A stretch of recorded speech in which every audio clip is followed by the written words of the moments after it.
જય વસાવડાના તમામ વિડીયોનો એક જ ઓફિશિયલ ખજાનો એટલે પ્લેનેટ જેવી યુટ્યુબ ચેનલનો જલસો. તો જલ્દી લાઈક કરો, સબસ્ક્રાઇબ કરો અને બેલ આઇકન પ્રેસ કરી ઓલ સિલેક્ટ કરો, જેથી તમે જોઈ શકો અમારા વિડીયો સૌથી પહેલા.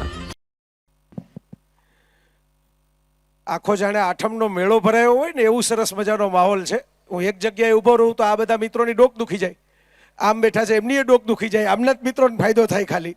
એટલે આપણે હમણાં કીધું ને કે ભાઈ આપણે સમાનતાના ધોરણે રાખવું, એટલે મેં કીધું હું ફરતા થોડી વાત કરું તો બધાને કંઈક આમ તેમ થયા કરે અને આ ડોકનો દુખાવો ઓછો થાય, કારણ કે બોલવાનું થોડું વધારે છે. બાકીના બધા મિત્રોએ તો બહુ ટૂંકમાં પોતાની વાત પૂરી કરી. મને તો દિલીપભાઈએ બોલાવવા માટે કહ્યું, મેં કીધું ભાઈ મારે વિદેશ પ્રવાસ છે અને ત્યાંથી હું સીધો, તો મને કે ભાઈ અમારે આ જ તારીખ અનુકૂળ આવે એમ છે, કારણ કે અમે દિવાળીને નિમિત્તે સ્નેહ મિલન પણ કરશું ને જુવાન યવન ભેગાઈ કરશું. પછી તો વેકેશન પૂરું થઈ જાય, બધા પોતપોતાના ગુથાઈ જાય, રવિવાર સિવાય અનુકૂળતા આવે નહીં. અને મોરબી ગામની અંદર મારું તો બહુ જૂનો નાતો છે આ ગામ સાથે. મારા એક બેન પણ પરણીને આવ્યા, મારી સાથે જે મારા મામા મામી રહે છે એ પણ મોરબીના દીકરી મારા ભાભી તરીકે છે. પણ મોરબીમાં સૌથી વધારે મારા કાર્યક્રમો કર્યા હોય તો દિલીપભાઈએ કરેલા છે. એવું નથી કે તેને પોતાના માટે કર્યા હોય, બીજા માટે બોલાવે. આ તમારા સમાજનું એવું રત્ન છે. મારી વાત શરૂ કરતા પહેલા હું એને પોખી લઉં, એટલા માટે નહીં કે મને બોલાવ્યો છે કે મારા ઓળખે છે. આ તમારા સમાજનું એવું રત્ન છે કે જે તમારા સમાજનું નામ બીજા સમાજમાં રોશન કરે. કોઈ સમાજને મોરબીમાં મોટા લેવલનું આયોજન કરવું હોય તો દિલીપભાઈની સલાહ સૂચન લીધા વગર, એના સંપર્ક સૂત્રો વગર ચાલે નહીં. એટલે આજે આ ભલે મોકો મળ્યો આ જરાક એને પોખવાનો, કારણ કે આજે તમે આમાં શું હોય, આ તો બહાર વાત કરું તો બધે તો સંદેશો પહોંચતો હોય, પણ આજે ઘરનો પ્રોગ્રામ છે એના. મને એને ફોનમાં એક જ લીટીમાં કીધું હતું કે ભાઈ જો દર વખતે હું તમને અલગ અલગ કામ માટે બોલાવું છું, અલગ અલગ વિદ્યાર્થીઓ, જ્ઞાનોત્સવ બધા માટે બોલાવું છું, પણ આજે હું મારા સમાજ માટે, મારા પરિવાર માટે બોલાવું છું. તો મેં તરત જ કોઈ દલીલ વગર હા પાડી દીધી. મેં કીધું કાંઈ વાંધો નહીં, તો હું પહોંચી જ જઈશ, કંઈ ચિંતા કરતા નહીં. અને આવા એને પોતે જે ભાવથી કીધું એ જ ભાવથી હું તમને કહું છું કે ભાઈ સમાજ પાસે પ્રેરણા, સાહેબને હું કહેતો તો તમને જોઈને જ આ બધા વિદ્યાર્થીઓને પ્રેરણા મળે કે આપણે અહીં પહોંચી શકીએ છીએ. આપણે જ રત્નો છે, આપણે બહારથી કેવું ઉદાહરણ લઈ આવવાની જરૂર છે? બરાબર. મનસુખભાઈ તો કેટલા વર્ષો પહેલા, મને હજી યાદ છે, અકીલામાં પહેલી વખત તમારું છપાયેલું મેં વાંચેલું, અને ત્યારે હું તો ગોંડલ રહેતો, મને બહુ નવાઈ લાગેલી કે ઓહો માટીના ફ્રીજ બને. પછી તો મનસુખભાઈ મને મળ્યા ને, એ જ્યારે મળે ત્યારે માટીની એક બોટલ ભેટ આપે. એવી 3 બોટલ મારી પાસે ભેગી થઈ ગઈ છે. આપણે 3 પ્રોગ્રામમાં ભેગા થયા, 3 બોટલ છે મારી પાસે. તો બહુ સરસ મજાનું. અને એણે કીધું એમ કે ભાઈ એમણે આખો ભૂતકાળ તાદર્શ કર્યો કે પ્રાચીન મહાત્મય શું હતું એ, પણ એ પ્રાચીન મહાત્મયમાંથી એમણે પાછું એ કીધું કે હવે આજના જમાનાની ટેકનોલોજી કેમ અપનાવવી, અત્યારના સમય સાથે તાલ કેમ મિલાવવું. બહુ સાચી વાત છે. બેને જે વાક્ય યાદ કર્યું મારું, હિરલબેનને, તમે વાક્ય યાદ કર્યું કે આવતીકાલના સપના જેની આંખમાં હોય એ યુવાન. તો બહુ સીધી સાદી વાત છે. જેની પાસે ફ્યુચર છે. આમ તમે જુઓ, જો હું તમને સાદું ઉદાહરણ આપું. આપણા વડાપ્રધાન નરેન્દ્રભાઈ મોદી હવે 75 થવા આવ્યા, લાગતું નથી પણ થવા આવ્યા એ હકીકત છે. કેલેન્ડર તો કે છે. બરાબર. જેમની કથાઓમાં હું વારંવાર જાઉં છું, હમણાં તમે ઉલ્લેખ કર્યો પ્રિય મોરારી બાપુ, હું પોતે સાંભળવા માટે જતો હું, ક્યારેક બોલવા માટે જતો હું, પણ મને બહુ ગમે બાપુને સાંભળવા, બાપુની હાજરીમાં બેસવું, એમને મેં બેસવું, મૌન રહીને બેસવું પણ ગમે. આ મોરારી બાપુ તો 80 વર્ષના થયા. અત્યારે ઋષિકેશમાં કથા ચાલુ છે. ઋષિકેશમાં તો અત્યારે છે એના કરતાં ઠંડક જાજી હોય, કથા ચાલુ છે. અત્યારે કેબીસી, જે જ્ઞાનની, જે શિક્ષણની આપણે બધા વાતો કરવા માટે ભેગા થયા છીએ. કોણ બનેગા કરોડપતિ એક પ્રકારનું જનરલ નોલેજનો જ પ્રોગ્રામ છે. પૈસા મળે એટલે લોકોને લોકપ્રિય થઈ ગયો. પહેલા ક્વિઝ આવતી, એમાં પૈસા નહોતા એટલે કોઈ જોતું નહીં. આમાં રૂપિયાની વાત આવી એટલે બધાને બહુ ગમી ગયું. એટલે આપણે ભારતીય સંસ્કૃતિમાં તો એ મજા છે કે આપણે લક્ષ્મીને પણ દેવી ગણીએ છીએ અને સરસ્વતીને પણ દેવી ગણીએ છીએ. બે જોઈએ. લક્ષ્મીનું પણ પૂજન કરવાનું, સરસ્વતીનું પણ પૂજન કરવાનું. બેમાંથી એક જ હોય તો અધૂરું રહી જાય. તમારી પાસે લક્ષ્મી બહુ થઈ જાય, ચાલો હું તમને કહું, બહુ પૈસા છે તમારી પાસે. હમણાં સાહેબ મને ફોટો બતાવતા હતા એરપોર્ટમાં પાડેલો, પણ ખ્યાલ ન આવે કે બોર્ડિંગ પાસ કેમ કઢાવવો, કઈ લાઈનમાં ઊભા રહેવું, કઈ સીટ ઉપર બેસવું, તો ફ્લાઇટ ચૂકાઈ જાય. લક્ષ્મી છે ટિકિટ લેવાની, પણ સરસ્વતી તો જોઈએ જ ભેગી કે આ લાઈનમાં જોડાવાનું છે, અહીંથી ઊભા થવાનું છે, આ સૂચનાનું પાલન કરવાનું છે. સાદી સીધી સમજની વાત કરું છું. બરાબર. અને ખાલી સરસ્વતી હોય, લક્ષ્મી ન હોય. બરાબર. બેઠા બેઠા એરોપ્લેનની આખી ડિઝાઇન તમે ચિત્રીને રાખો, પણ કોઈ દી ફ્લાઇટની ટિકિટ લેવાના પૈસા ભેગા થાય જ નહીં, તોય જીવન તમને આકરું લાગે. એટલે આપણી સંસ્કૃતિ બહુ મજાની સંસ્કૃતિ છે. એણે બધાનો વિચાર કર્યો છે, બરાબર. એણે લક્ષ્મીનો વિચાર કર્યો ને એને સરસ્વતીનો વિચાર કર્યો, બંનેને દેવી ગણ્યા, બંનેનું સ્થાપન કર્યું. આપણો દિવાળીનો તહેવાર જુઓ, શરૂ થઈ સરસ્વતી પૂજનથી, વાઘ બારસ, વાઘદેવી, બરાબર, પૂરો થઈ લક્ષ્મી પૂજનથી. સરસ્વતી લક્ષ્મી વચ્ચે શું આવે તો કે આરોગ્ય, ધન્વંતરી. ધનતેરસ એટલે ધન્વંતરીની તેરસ, ફિટનેસ. એટલે પાછું આ બે મેળવવામાં એ જતું ન રહે એનું ધ્યાન રાખવું. જો હું એટલે ચાલતો થઈ ગયો ઉભાને બદલે, કે જે 25 ગ્રામ ફાયદો થયો એ, બરાબર. એવો વચ્ચે લંડનમાં એક સર્વે થયો હતો કે બસ ડ્રાઈવરને હાર્ટ એટેક વહેલા આવે છે, કંડક્ટરને ઓછા આવે છે. લંડનમાં સર્વે થયો હતો કેટલા વર્ષો પહેલા, બરાબર. શું કામ? કારણ કે કંડક્ટર હરતો ફરતો રહેતો હોય થોડો થોડો બસમાં, ડ્રાઈવર તો એક જ સીટ ઉપર 8 કલાક બેઠો રહે, મોટી બસ હોય લાંબે રૂટની. તો આપણે એ વિચાર કર્યો આપણી સંસ્કૃતિમાં. જો દિવાળીનું સ્નેહ મિલન છે એટલે હું તમને વાત કરું છું કે સરસ્વતી એક છેડે, લક્ષ્મી બીજા છેડે, બેની વચ્ચે શું આવે તો કે ધન્વંતરી, આરોગ્ય, અને કાલી ચૌદશ, કાલિકા એટલે આત્મવિશ્વાસ, અભય, પરાક્રમ.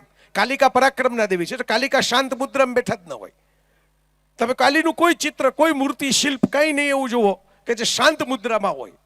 ભગવતી, ભવાની, દુર્ગા બધા માતાજીઓ આપણા શાંત મુદ્રામાં એમના વાહન ઉપર બેઠા હોય, પણ કાલિકા કાયમ હાથમાં ખડગ લઈને બેઠા હોય. મીન્સ ફાઇટ, થાકવાનું નહીં, હારવાનું નહીં, મુકાબલો કરવાનો, ફાઇટિંગ સ્પિરિટ એટલે એક પ્રકારની હિંમત, બરાબર. હિંમત દરેક જગ્યાએ જોઈએ. એક રાજાએ, તમે જેમ પરીક્ષા લીધી ને બધા ઇનામો આપ્યા, એમ રાજાના પ્રધાન છે વર્ષો પછીની ફરજ પછી નિવૃત્ત થયા. હવે પ્રધાન હંમેશા મેઇન ગણાય, રાજા કરતા જાજુ કામ એની માથે હોય. તમે જોજો કોઈ પણ સંસ્થામાં મંત્રી હોય ને એની જવાબદારી જાજી હોય. પ્રમુખે તો હજી આમ બેસીને શોભાયમાન થવાનું હોય, પણ મંત્રીને બધું વ્યવસ્થા વધારે કરવાની હોય. રાજાએ નવા પ્રધાન, નવા સચિવ ગોતવાના હતા. રાજાએ પરીક્ષા લીધી તમારી જેમ. પરીક્ષામાં બધાને અઘરા અઘરા ગણિતના દાખલા આપીને બેસાડ્યા, ને પછી રાજા આવ્યા મોટા રૂમમાં, બહુ મહેલ મોટો હતો, બેસાડ્યા મહેલના મોટા રૂમના. અને પછી રાજા એમ કીધું કે ભાઈ જે બધા દાખલા સાચા ગણશે ને એના માટે દરવાજા આપોઆપ ખુલી જશે. એ બહાર ખુલી જશે, દરવાજો બંધ કરેલો બહારથી, પણ ખુલી જશે. ને ખુલી જાય એટલે સમજી લેવાનું કે આ આપણી વરણી થઈ ગઈ, આપણે નવા મિનિસ્ટર. બધા માથાકૂટ કરે, દાખલા એટલા અટપટા ને એટલા અઘરા, રકમ પૂરી સમજાય ની જવાબ ક્યાંથી સમજાય, કોઈ રીતે ભેગું ન થાય. એમાં એક વ્યક્તિએ માથાકૂટ તો એને કરી, થોડીક માથાફોડ કરીને પછી એને નક્કી કર્યું કે આ તો નહીં ભેગું થાય, આના કરતાં દરવાજો ખોલવાની કંઈક કળ ગોતીએ, આ બાજુમાં રાખીએ. બાજુમાં રાખીને ભાઈ દરવાજા પાસે ગયા, આમ તેમ જોયું કે આમાંથી કંઈક નીકળે એમ છે, આમાંથી નીકળે એમ છે, આમાંથી નીકળે એમ છે. આમ કરતાં કરતાં કળ તો ન મળી, બરાબર, પણ હિંમત કરીને ધક્કો માર્યો દરવાજાને કે ખબર તો પડે ક્યાંથી તિરાડ છે, ત્યાં આપણે જરાક આપણી કારીગરી અજમાવીએ.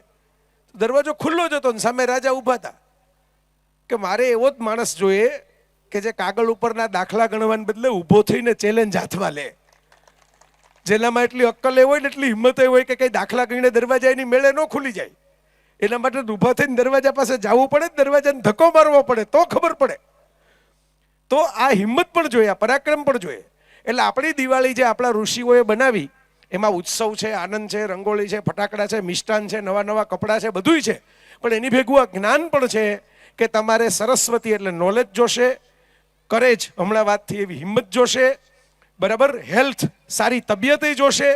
બધું કરવામાં એનું ધ્યાન નહીં રાખો તો આ બધું એમને પડ્યું રહેશે ને બીજાઓ ઉપયોગ કરશે, બરાબર. મેં એવા લોકો જોયા છે, આપણા ઓલા નથી હમણાં ગુજરી ગયા રાકેશભાઈ ઝુંઝુનવાલા, ખૂબ કમાણા ને બીમાર પડ્યા, કારણ કે બીજું કઈ જીવનમાં કમાવા સિવાય, શેર બજાર સિવાય બીજું તો કઈ એમણે કર્યું નહોતું. આખી એરલાઇન બનાવી, એટલું કમાણા, પણ હવે વાપરવાનું જ કોણ એના પૈસા?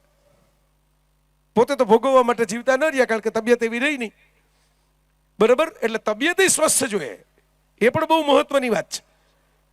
મેં તો એવું જોયું છે કે ડોક્ટરો આપણને સલાહ આપે, અહીં ડોક્ટર મિત્રો બેઠા હશે, એ પોતે જ બિચારા મોડા જમતા હોય, આપણને એમ કે સમયસર જમી લેવું, બરાબર. કારણ કે એ કમાણીમાં એટલા બધા વ્યસ્ત હોય કે એ પોતે કોઈ દિવસ મેં કોઈ ડોક્ટરને સમયસર 12 વાગે ખોલીને જમતા નથી જોયા, બરાબર. આ આપણે બધાને અમને લાગુ પડે, અમારા બધાને અમે જે પસંદ કરી એ જીવનમાં પણ ઉજાગરા આવે, પ્રવાસો આવે, જમવાની અનિયમિતતા આવે. તો મને જેને જોયો હોય એને ખબર હોય કે આ ભાઈનું ગુરુત્વાકર્ષણ વધારે લાગે એવો ઘેરાવો થઈ ગયો છે. હું પગથિયા ચડું મને શ્વાસ વધારે ચડે, કારણ કે ઘેરાવો મોટો હોય, ગુરુત્વાકર્ષણ વધારે લાગે. તો આ બધી વસ્તુ હેલ્થ, અને પછી સૌથી મહત્વની વેલ્થ. રૂપિયા પણ જોઈએ, પૈસા પણ જોઈએ, એના વગર સંસાર ચાલે નહીં, જીવન ચાલે નહીં.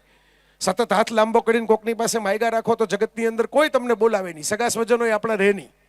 હાથ આમ રાખો તો આપણી આસપાસ બધા આવે, આમ રાખો તો આપણી આસપાસ કોઈ આવે નહીં. એટલે હેલ્થ, વેલ્થ, નોલેજ, કરેજ બધાનું બેલેન્સ થાય ને એનું નામ દિવાળીના દીવડા, એનું નામ અજવાળું, એનું નામ ઉજાસ ને પ્રકાશ.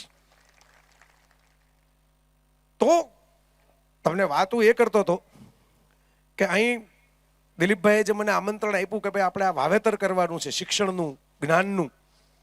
દિવાળીની તો સહજ ભાવે વાત આવી. અમિતાભ બચ્ચન કેબીસી કરે છે. કેબીસીમાં એને એક સૂત્ર આપેલું, શીખના બંધ તો જીતના બંધ. એક જ લીટી, શીખના બંધ તો જીતના બંધ. જો નવું શીખવાનું બંધ કરી દેશો તો નવું જીતવાનું હાથમાં નહીં આવે. બહુ વિચારવા જેવી વાત છે. મોટા મોટા હમણાં તમને ખબર હશે, તમે બધા તો આમ આપણી જ પાસે છે ને ભારતમાં કેટલા ક્રિએટિવ સમાજ છે. મનસુખભાઈ, તમે જે આ બધો ઇતિહાસ કહેતા હતા, આપણે સમાજની જે રચના કરી, સમાજ વ્યવસ્થા જે પ્રાચીન કાળની અંદર આવી, એ હુનર ઉપર રચના છે, કર્મનિષ્ઠ રચના છે, જન્મનિષ્ઠ રચના નથી. લોકોએ એને પછી બહુ ખોટી રીતે લઈ લીધી અને એની બધી જન્મના નામે આભડછેટ પેદા કરી કે નાની મોટી મુશ્કેલીઓ પેદા કરી. ખોટું છે, હું તો એનો કાયમ વિરોધી રહ્યો છું. હું તો કહું જ છું, હું તો નરસિંહ મહેતાનો વારસદાર કહેવાઉં. સમરસતાનો સૌથી પહેલું ગાન તો મારા વડવાએ કરેલું છે, મારા પૂર્વજોએ કરેલું છે કે ભાઈ સમાજ તો સમરસ જોઈએ, સમાજ એકરસ જોઈએ. સમાજમાં ફાટા પડે તો સમાજ જીવી ન શકે. સાદું છે ને. જો હમણાં દ્રાક્ષની સિઝન આવશે, બરાબર, ખારેકની હમણાં ગઈ ને દ્રાક્ષની હમણાં આવશે, તો આ દ્રાક્ષ છે, આ ખારેક છે, ઝુમખું હોય ને તો તમે લ્યો, છૂટું હોય તો તમે લ્યો નહીં. તમે વિચાર કરજો, છૂટી પડેલી કોઈક વીણી ના આપે તો આપણે ના પાડી દઈએ કે ભાઈ સસ્તી હોય તો આ મારે નથી જોતી, મને આ પેટી જોઈએ, આ ઝુમખું જોઈએ. બરાબર, કુદરતે પણ એવી વ્યવસ્થા કરી છે કે ભેગા રહેશો તો ભાવ વધશે. આ એકત્વની વ્યવસ્થા તો પ્રકૃતિની વ્યવસ્થા છે. એટલે વિભાજન નથી, જન્મનિષ્ઠ નહીં, કર્મનિષ્ઠ સમાજો છે આપણા. જેને ઘડતર કરતા આવડે એનો સમાજ, જે ઘડી શકે એનો સમાજ, જે ઘડી શકે. બરાબર, કોઈ ઘરેણા ઘડી શકે તો એનો સમાજ, કોઈ વાસણ ઘડી શકે તો એનો સમાજ, કોઈ મકાન ઘડી શકે તો એનો સમાજ. જો ઘડતર મુજબ સમાજ છે. આપણે એને ધીરે ધીરે ખોટી દિશામાં લઈ ગયા, અને ખોટી દિશામાં લઈ ગયા તો દેશને નુકસાન થયું, વિભાજન થયું. તો આપણા ઋષિઓએ એ જમાનામાં દરેક વસ્તુઓની તમે વિચાર કરો કદર કરી છે. કોઈ બાબતને નાની નથી ગણી. દરેકને ઈશ્વર આપ્યા, દરેકને પોતાના માતાજી આપ્યા, દરેકને પોતાનું આસ્થાનું કેન્દ્ર આપ્યું, દરેકને કીધું કે તમારા બધાની જરૂર છે. એક ઘર એમને બનતું જ નથી. ઘર બનાવવા માટે પણ કોઈકની સર્જન કળા જોઈએ, ઘરની અંદર પાણી પીવાનું માટલું રાખવા માટે પણ કોઈની સર્જન કળા જોઈએ, ઘરની અંદર દિવાલને સુશોભિત કરવા માટે કોઈની સર્જન કળા જોઈએ.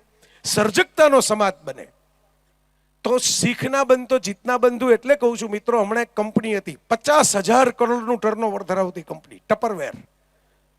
તમારામાંથી કદાચ કોઈ એનું કામે કરેલું હોય, અથવા તો વાસણો તો ઘણા ઉપયોગમાં બહેનો બહુ બેઠા છે. ટપરવેરના વાસણોનો જમાનો હતો. આ મોલ બધા આવ્યા એની પહેલા લોકો મંગાવતા, કારણ કે હળવા હોય, કામ સરસ કરે, ક્વોલિટીમાં કંઈ નબળા ન હોય, પ્રમાણમાં સસ્તા પણ પડે, કારણ કે નફા વગર વેચાતા, કારણ કે એના શોરૂમ ઓછા હોય, ડાયરેક્ટ સેલિંગમાં જાય. 50,000 કરોડની કંપની 730 કરોડની થઈ ગઈ અને હમણાં દેવાળું ફૂંક્યું. શું કામ આવું થયું? શીખના બંધ તો જીતના બંધ. જ્યારે બનાવ્યું ને ત્યારે પહેલા હતા, ત્યારે સ્પેશિયલ હતા, ત્યારે નવા હતા, પછી તો એનું જોઈને બીજા બનાવવા માંડ્યા. ટપરવેર જેવા જ વાસણો બીજા લોકોએ લોન્ચ કરી દીધા, બીજી બ્રાન્ડ આવી ગઈ, બીજી કંપનીઓ આવી ગઈ. તમે અત્યારે કોઈ પણ મોલમાં જાઓ, મોરબીમાં જાઓ, રાજકોટમાં જાઓ, અમદાવાદમાં જાઓ, સુરતમાં જાઓ, જ્યાં જાશો ત્યાં તમને આવા વાસણોના ઢગલા દેખાશે. ટપરવેર ટાઈપના જ વાસણો. તો કંપની બદલાની જ નહીં. ટપરવેર તો દૂરનું એક્ઝામ્પલ કહેવાય. અહીં ઘણા વડીલો બેઠા છે, મારા સહિત બધાએ પહેલો મોબાઈલ સાહેબ નોકિયાનો વાપર્યો હશે, કારણ કે બીજા કોઈ મોબાઈલ મળતા જ નહોતા. આજથી 20 વર્ષ પહેલા બીજી કોઈ મોબાઈલ ભારતમાં મળતા જ નહોતા. આ કોઈ સ્માર્ટફોન તો હતા નહીં, એપલનું અસ્તિત્વ નહોતું ફોનની દુનિયામાં. સેમસંગ ફોન બનાવતી નહોતી, ફ્રીજ ને ટીવી બનાવતી હતી. પણ એ જ નોકિયા કંપની, હમણાં ફિનલેન્ડ હતો, હજી 5 દિવસ પહેલા ફિનલેન્ડ હતો હું. ફિનલેન્ડની નોકિયા કંપની છે. હવે અત્યારે જુદી ટેકનોલોજીમાં જતી રહી છે. હવે ઇન્ટરનલ ટેકનોલોજીમાં કામ કરે છે. મોબાઈલની દુનિયા એને પૂરી કરી, સંકેલો થઈ ગયો. શું કામ? જ્યારે સ્ટીવ જોબ્સે એપલનો પહેલો સ્માર્ટફોન લોન્ચ કર્યો, ત્યારે જે બદલાવવું જોઈએ, જે નવું શીખવું જોઈએ, જે નવું અપગ્રેડેશન કરવું જોઈએ, નોકિયાએ ન કર્યું. એને જૂના ફોનના મોડલ ચાલુ રાખ્યા કે આપણે ક્યાં કઈ જરૂર છે, એ તો નવું કરે છે, એ ભલે કરતા, આપણે તો આપણું ચલાવી રાખો. આપણી એમ્પાયર કેવડું મોટું, એમ્પાયર મોટું જ હતું. ભારત જેવો આજે 1.5 અબજનો ને ત્યારે 1 અબજનો દેશ ગણો તો 1 અબજના દેશની 80% વસ્તી તમારી વસ્તુ વાપરતી હોય તો કેવડું મોટું સામ્રાજ્ય થાય બિઝનેસમાં. એ 80% નીકળી ગયા, જોઈ લ્યો, તમારી નજર સામે છે. હું ટપરવેર ને નોકિયાના ઉદાહરણ એટલે આપું છું કે જે સમાજ શિક્ષણને નથી પકડતો, જે સમાજ જ્ઞાનને નથી પકડતો, સમાજ તો શું વ્યક્તિ પણ જે અપગ્રેડ નથી થતા, જે બદલાતા નથી, જે નવું શીખતા નથી, એનો નાશ નિશ્ચિત છે. આ વાસ્તવિકતા છે. અમિતાભ બચ્ચન બદલાણો નહોતો ને જ્યારે એકના એક રોલ કર્યા રાખતો હતો, લાલ બાદશાહ, મૃત્યુદાતા, તમને પિક્ચરના નામ બોલી બોલીને કહું, મેં જોયા છે આ બધા. જોઈને આપણને એમ થાય કે અમિતાભમાં તો મજા આવે, પણ હવે આમાં તો સજા જેવું લાગે છે. 3 કલાક ક્યાં બેસી ગયા, ફ્લોપ થતા હતા. એને બદલાવ નક્કી કર્યો, નવું શીખવાનું નક્કી કર્યું. મોટી ઉંમર એને લુક ચેન્જ કર્યો, દાઢી વધારી, આજે ફેશન થઈ ગઈ. કેબીસીમાં એન્કરિંગ તરીકે કામ કર્યું, લોકોને ગમી ગયું, હજી ચાલે છે. બોલો, 82 વર્ષની ઉંમર છે. 65 વર્ષના વ્યક્તિને હાથ પકડીની સીટ ઉપર બેસાડે ને ત્યારે આપણે એમ માનીએ છીએ કે અમિતાભ તો ફિટ છે. ઓલા દાદા એવા જ ને, કે દાદા કરતા 20 વર્ષ મોટા છે, પણ નવું શીખે રાખે છે, નવું કામ કરી રાખે છે, નવા લોકો સાથે કામ કરે છે. એને એ ચિંતા ન કરી કે મારી પેઢીના બધા જતા રહ્યા.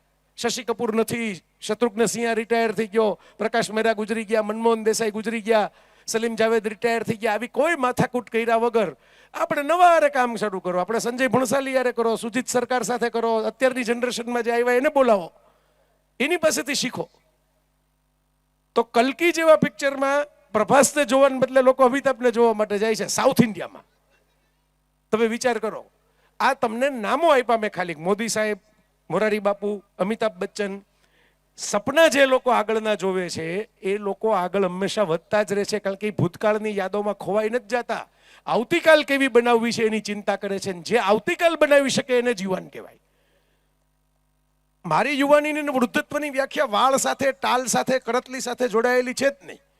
કોક આપણને એમ કહે કે તમારા વાળ તો ધોળા થવા માંડ્યા, માથે ટાલ પડવા માંડીને, ગાલ ઉપર કરતલી પડી ગઈ, આંખ નીચે કરતલી પડી ગઈ. આપણે એમ કહીએ કે ભાઈ તો જે ટી શર્ટ પહેરાણું હોય ને એ જ ચોળાયેલું હોય,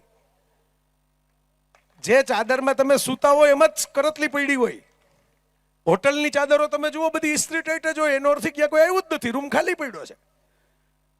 તો આ તો એવોર્ડ છે કે અમે જિંદગી જીવી લીધી છે, અમે વધારે માણી લીધું છે જીવનને, અમે દિવાળીના ફટાકડા ફોડી લીધા છે. એટલે આમાં કઈ મૂંઝાવાની કે દુઃખી થવાની જરૂર નથી. ક્યાં થોડા આવી ગયા, ક્યાં કરતલી પડી ગઈ. આ મેં 3 નામ લીધા એ બધા 70+ ના જ છે. લોકોને લાગતું નથી કે 70+ ના છે. હું ક્યારેક આવું બોલું છું તો કે હે મોરારી બાપુ 80 ના થઈ ગયા. બાપુ તો અમારે અહીંયા હમણાં કથા કરવા આવ્યા હતા. હમણાં એટલે હમણાં હોય 1996. બરાબર. મોદી સાહેબમાં તો ઘણા રાહ જોવે છે કે માંદા પડે તો કંઈક વારો આવે. સાહેબ તો ફિટમ ફિટ છે, દરિયાને નીચે કૂદકો મારી જાય ને આકાશમાં ઉડી જાય ને. તમે જુઓ, તમારી નજર સામે છે ને, આ જ ઉંમરે. એ તો એમ કહેતા નથી કે ભાઈ મારી તો ઉંમર થઈ તો કોઈક બીજાને મોકલો. બીજા જાય એને બદલે પોતે જ આવી જાય છે પહેલા કે હું જ ફાઇટર પ્લેનમાં ઉપર જઈશ. આ જોવાની છે. એટલે હું કહું છું કે ઘરડાની વ્યાખ્યા શું? જેની પાસે ભૂતકાળની યાદો વધારે હોય ને એ વૃદ્ધ. કારણ કે જૂની જ વાતો કર્યા કરે. લગ્નમાં ઘણા આવા અમુક વડીલો દેખાય આપણને.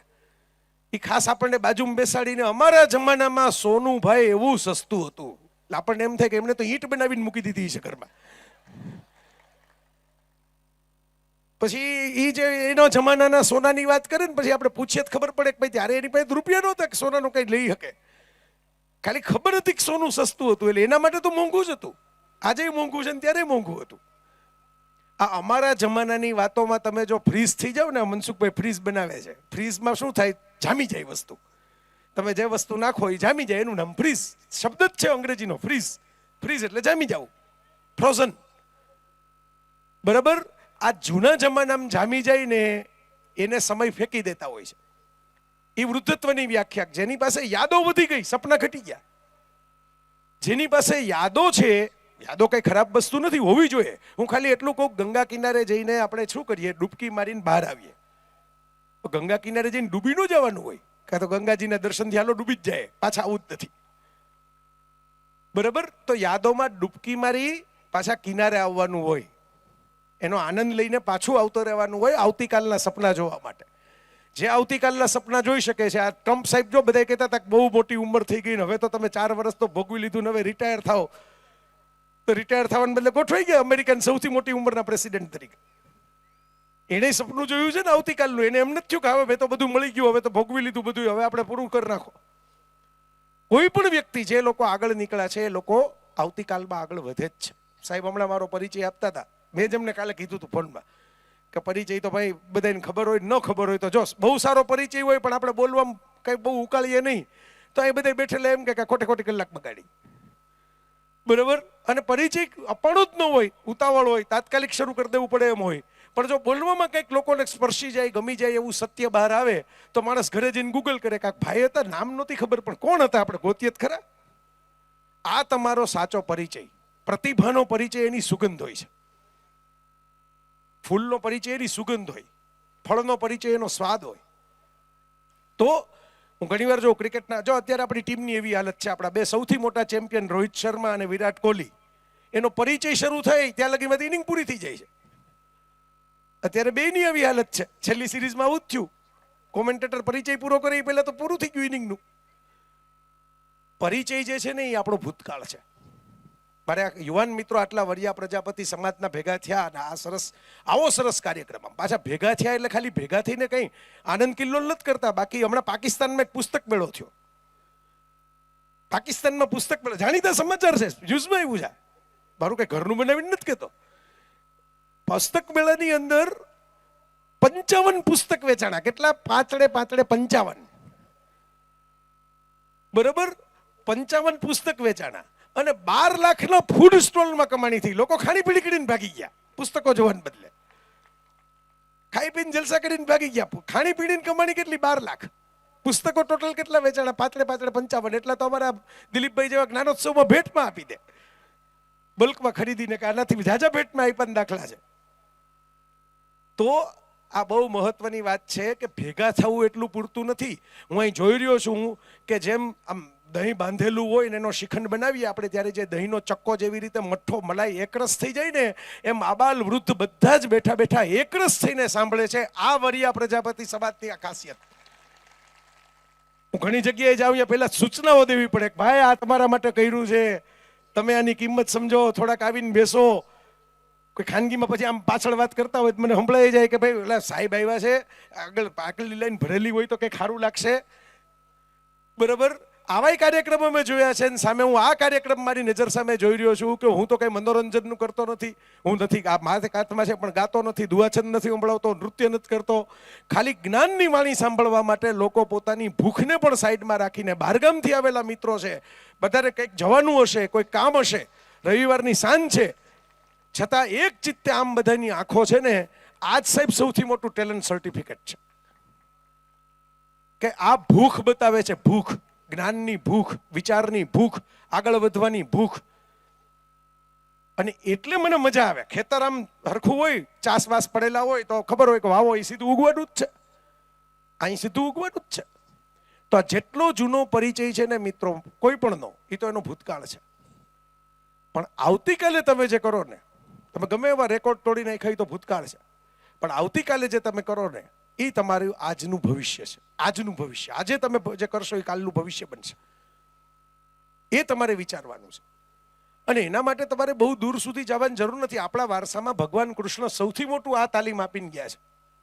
આપણા બધા ભગવાનો તમે વિચાર કરો, રામને દશરથ પાસેથી આવીને વિશ્વામિત્રે કીધું કે હું લઈ જાઉં, તો દશરથે છૂટ આપી કે લઈ જાઓ.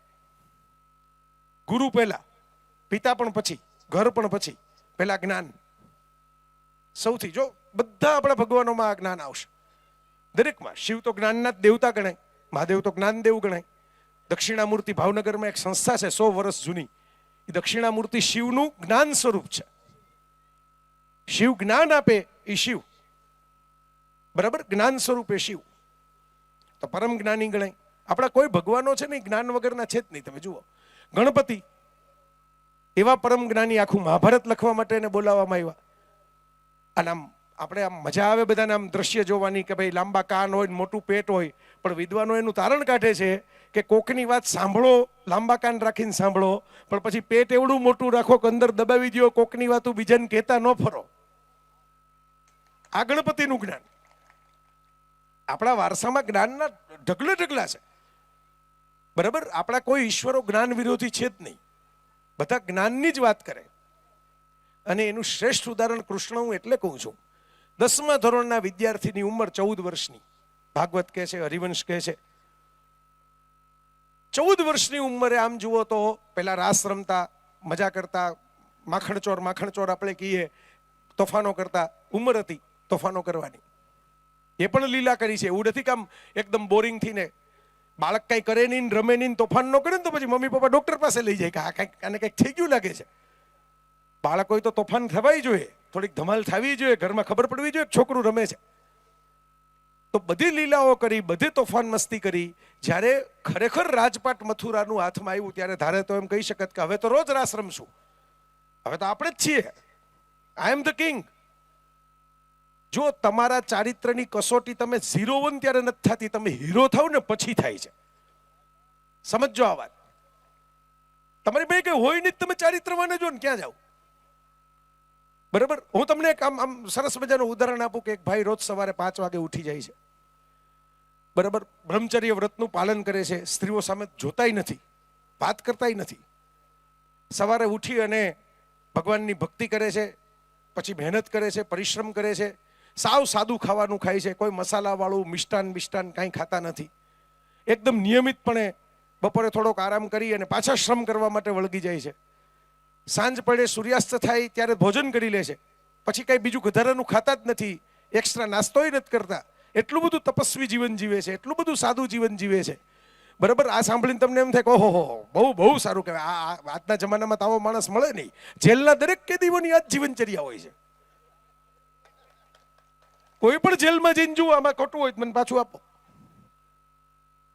બરાબર. સવારે વહેલા ઉઠવું પડે, શ્રમ કરવો પડે, સાદું જ ખાવાનું મળે, હાંજ પેલા બધું ખાઈ પીને પાછા સારું વાંચન કરીને સુઈ જવું પડે. વાંચતા ન આવડે તોય વંચાવે કોક, પરાણે અમારે જેવાને ભાષણ ગોઠવે.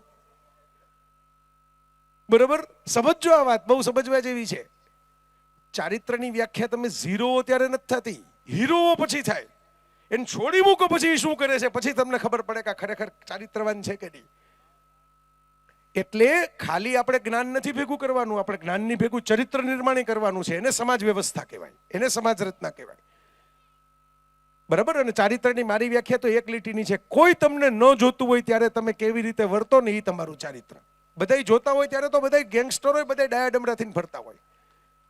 દીકરીના લગ્નમાં ગમે એવો ગુંડો હાથ જોડીને જ ઊભો હોય. બરાબર. કોઈ જોતું ન હોય ત્યારે કેમ વર્તો છો. સંસ્કારની વ્યાખ્યા મારી એક લીટીની છે મિત્રો. આ તમારો સમાજ હું સંસ્કારી સમાજ કહું છું, વરિયા પ્રજાપતિ સમાજને સંસ્કારી સમાજ કહું છું. આ તમારા વર્તન ઉપરથી સંસ્કારી કહું છું. 2500 લોકો ભેગા થયા છે. મને દિલીપભાઈ કહેતા હતા 2500 માંથી એક મોબાઈલની રિંગ મને અહીં સંભળાતી નથી. આ અનુશાસન, આ ડિસિપ્લિન ટેલેન્ટ કરતા મોટી છે. ડિસિપ્લિન આ જગતમાં પ્રતિભાવંત માણસો તો મેં બહુ જોયા છે, પણ જેનામાં અનુશાસન હોય ને એ આગળ વધી શકે. પતંગને દોરાના બંધન ગમતા નથી હોતા મિત્રો, પણ પતંગને આકાશમાં જવું હોય ને તો દોરા સાથેનું બંધન જોઈએ. દોરા વગરની પતંગો અટવાઈને કોકના જૂના એન્ટેનામાં કે કોક બાવળિયાના કાંટામાં જઈને પડી હોય. અનુશાસન એટલે શિસ્ત ન હોય તમારામાં તો ગમે એવી બુદ્ધિ હશે, ગમે એવી હોશિયારી હશે, એ લાંબી ટકે નહીં. તો સંસ્કારની મારી તો સાવ સીધી વ્યાખ્યા છે. આ દુનિયામાં આપણી સિવાય બીજા પણ જીવે છે, એનું ધ્યાન રાખીને જીવવું, એનું નામ સંસ્કાર. આપણે ભોજન માટે જઈએ, બધાને જમવાનું ભાવતું હોય, ફાવતું હોય, બધા આવે. તહેવાર એના માટે તો છે. ઉત્સવ ભેગા થવામાં ઉત્સવનો એક ભાગ છે ભોજન. લગ્ન હોય તો પણ ભોજન, અને મરણ હોય તો પણ ભોજન. આપણી સંસ્કૃતિમાં એ પણ વ્યવસ્થા છે. ભૂખ્યા પેટે કોઈ નહીં જવાનું. આ સમાજની તો ઓળખ છે, રોટલો ઓટલો ને સેવા. બરાબર. તો હું રોટલાના કઈ વિરોધી નથી, મારે કઈ તમને ઉપવાસ આંદોલનમાં નથી લઈ જવાના. બરાબર. પણ ભોજન આપણને ભાવતું ફાવતું કરીએ, પણ થાળી સાફ કોક કરવાનું છે. એના હાથમાં આપણી થાળી જાય ત્યારે એને ખબર પડે કે આ સંસ્કારી માણસની થાળી હતી, એને જરૂર કરતા વધારે લીધું નથી, આડો અવળો બરબાદી કઈ કરી નથી. કોકના હાથમાં થાળી જાય તો એ હેરાન થાય એવી કોઈ પ્રવૃત્તિ કરી નથી થાળીમાં, એટલે બધું ભેગું કરીને એઠું મૂકી નથી દીધું. કોઈના પેટમાં જાય એને બદલે પોતે મૂકી દીધું, એવું કામ નથી કર્યું. આ સંસ્કાર. આ દુનિયામાં આપણા સિવાય બીજા પણ જીવે છે, એનું ધ્યાન રાખીને જીવવું, એનું નામ સંસ્કાર.